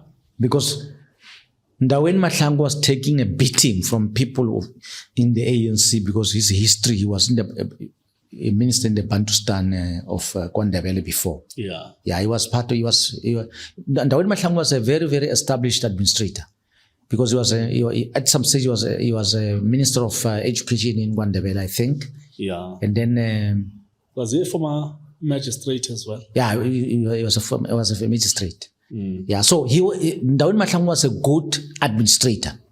Maybe politics was not his forte, but when it comes to administration, during our time when we were there, briefly when I was there, we used to call him a slave driver premier. Yeah, and he didn't want you to be lazy or to tell. He will tell you. I remember one day I was making a presentation about the economy of the province. Well, you start from national economy and you locate the economy of the province, and then when I finish, he says, Mr. Modipane, I hear and I saw the bioscope. I just want to ask one simple question. Yeah. Do we have money to build schools, clinics, and hospitals? I said, yes, Premier, we have. We have. But you must understand one thing. If you don't understand what we mean when we say development, you may end up committing the whole budget and be unable to pay salaries and other things. So when we talk about Apex, we're talking about the money that you use to pay for to develop, to build hospitals and everything. You see what I'm saying? So we look at the percentage of the money which will be there that we can commit into building schools, hospitals, and everything. You don't just build for the sake of building, because otherwise you'll commit the whole budget, only to find that you can no longer run government. Yes, Premier, the money we have allocated for hospitals, schools, and clinic is there. But it may not be an ideal amount. So he didn't want. Ndaweni never believed that you give him a report, he read the report and he says everything's honky-dory. No. Ndaweni wants to go in and check whether the hospital say you have built is there. Is there. Yeah. Whether the clinic you say you have built is there. You see what I'm saying? Yeah. So to tell the honest fact, I served under 4 premiers. Yeah. Mathews Phosa, I served under Ndaweni. Yeah. I served under Makwetla and DD. I served under them as a technocrat.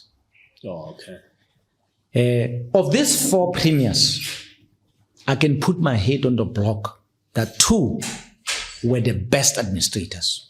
2 of the 4. That is Ndaweni and Thabo Makwetla. Yeah. Yeah. I do not suspect any corruption from the 2. Yeah. I do not suspect anything. I'm not trying to say that the other 2 were corrupt, no, but I'm just saying I can put my head on 2 of them. Yeah. I can put my head on Ndaweni, I can put my head on Thabo Makwetla. Yeah. That these people did not take money. They didn't. So, but politically, they pulled very hard. Yeah. Because Mpumalanga is a double-edged sword. And they were thought of as being imposed by Thabo. They were seen as premiers were imposed by the president, and therefore they didn't like them.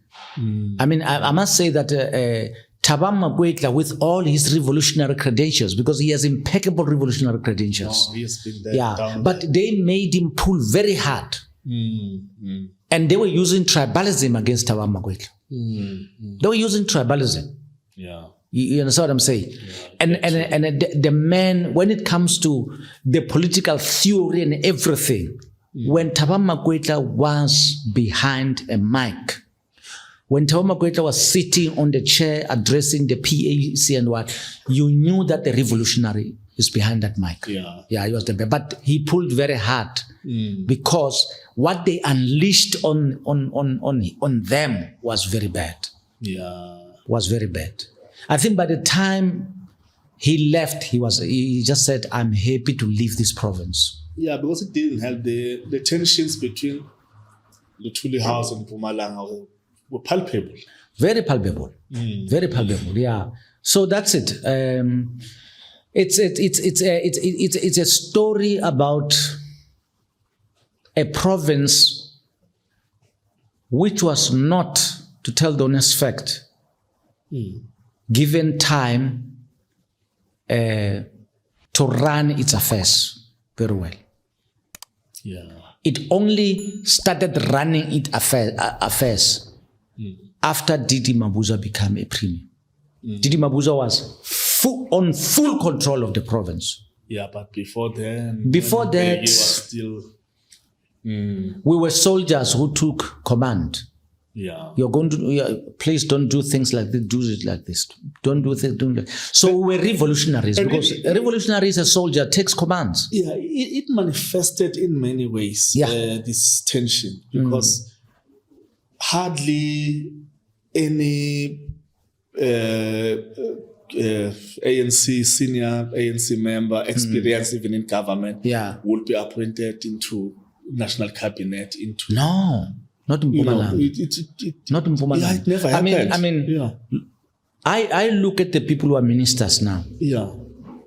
Some of them, I don't know them. They are youngsters. Some of them are coming from the apartheid era. I never met them in the underground. Yeah. I never met them during the apartheid era. These are the people who we started working with them.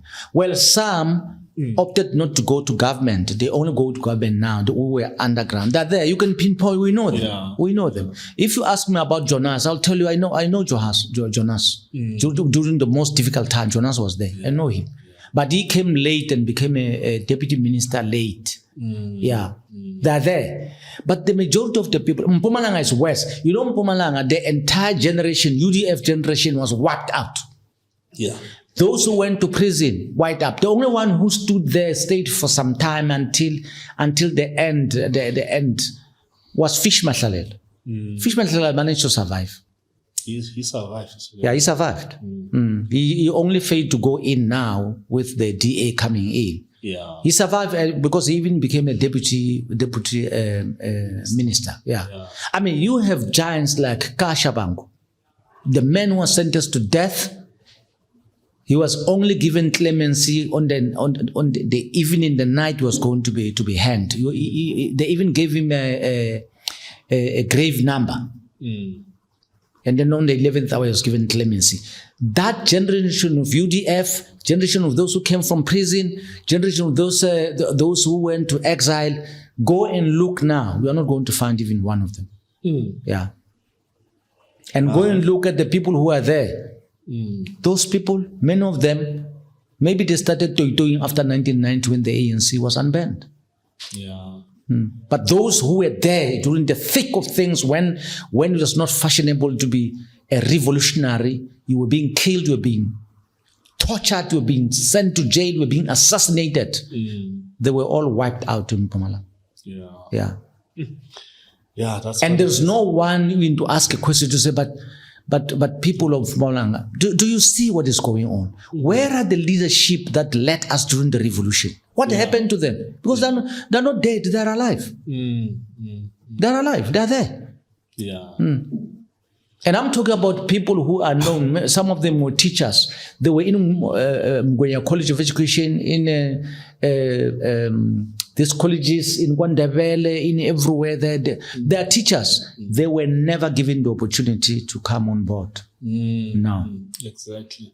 But the infiltration of former apartheid spies, I mean, Mpumalanga was a butcher. We used to call it the butcher, abattoir. Yeah, because Not a butcher, abattoir. abattoir. You know, abattoir is where you slaughter your cattle, prepare them to go to the butcher to be sold. Yeah. Mpumalanga during the apartheid era was the abattoir. Comrades died here. Even those who went to exile as MK, they were trapped and confronted here, and they were killed, and they were arrested. Exactly. Yeah. I would just imagine that there could have been many apartheid spies in this location. Mpumalanga was the head office. You see, your Mpumalanga, your KwaZulu Natal, your Northwest,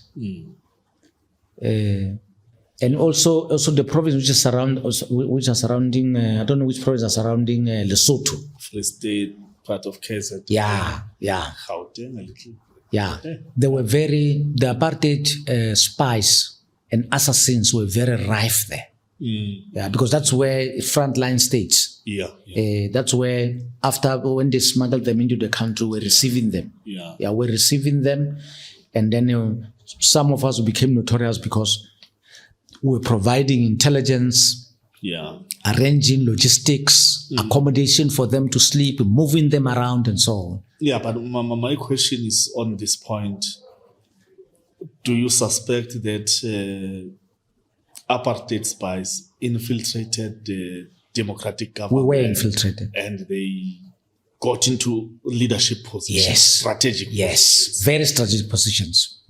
Mpumalanga, very, very strategic positions, they were there. But with negotiations and amnesty which was given to people, we pretended we didn't know. We knew them. Yeah. We knew them. Very high profile people who were working with the apartheid regime. We knew them. And still there. And they came on board. Yeah. Are you going to tell people to say, no, you can't appoint that one who was a spy? You are not going to say that. I mean, In fact, leadership will call you to order. Yeah, you took a stance that you are not going to dredge up all the issues. So that's how it was. You know, we're told that they approached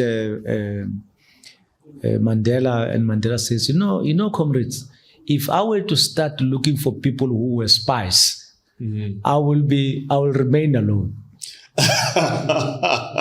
I will remain alone. So please, let's work. Let's transform the country. Yeah. Let's forget who ate what during the drought season. But do they change their sports did they change their sport once they became part of the democratic government? And I can tell you, they don't. Let me tell you what happened in Mpumalanga. Us were targeted by those people. Says, how does a white man who's an army general in Piet Retief know about Jacques Modipane in the village? That Jacques Modipane is a troublemaker during the apartheid era. He was undermining the state. Remember, initially when they started, the special branch was not very active in the rural areas. Yeah. They were very, very cruel in the urban areas, in the townships. Yeah. But they were able to pick some of us in the deep rural areas and mark us for assassination. Why? Because those people who were part of us, they worked with us, they were able to say, hey, listen, in Mpumalanga, if you can kill this one, if you can kill Jacques, if you can kill this, if you can kill this, if you can kill this, then you find the rest we can work with. Yeah. You know, I remember Teddy Coleman one day, he came to me, says, Chief, I want to ask you a very painful question. Why are these guys wanting to kill you? Because they really want to kill you. I said, well, you have the answer. The apartheid regime never killed its own spies. They will actually promote them. They will actually try to smuggle them to go and join MK. Some of them, they were found in MK camps. Some tried to poison our soldiers in MK camps. Yeah. And when they confronted them, they arrested them, they confessed and said, actually in the South African Police Force, I am a lieutenant. And we have trained him to be a soldier of MK.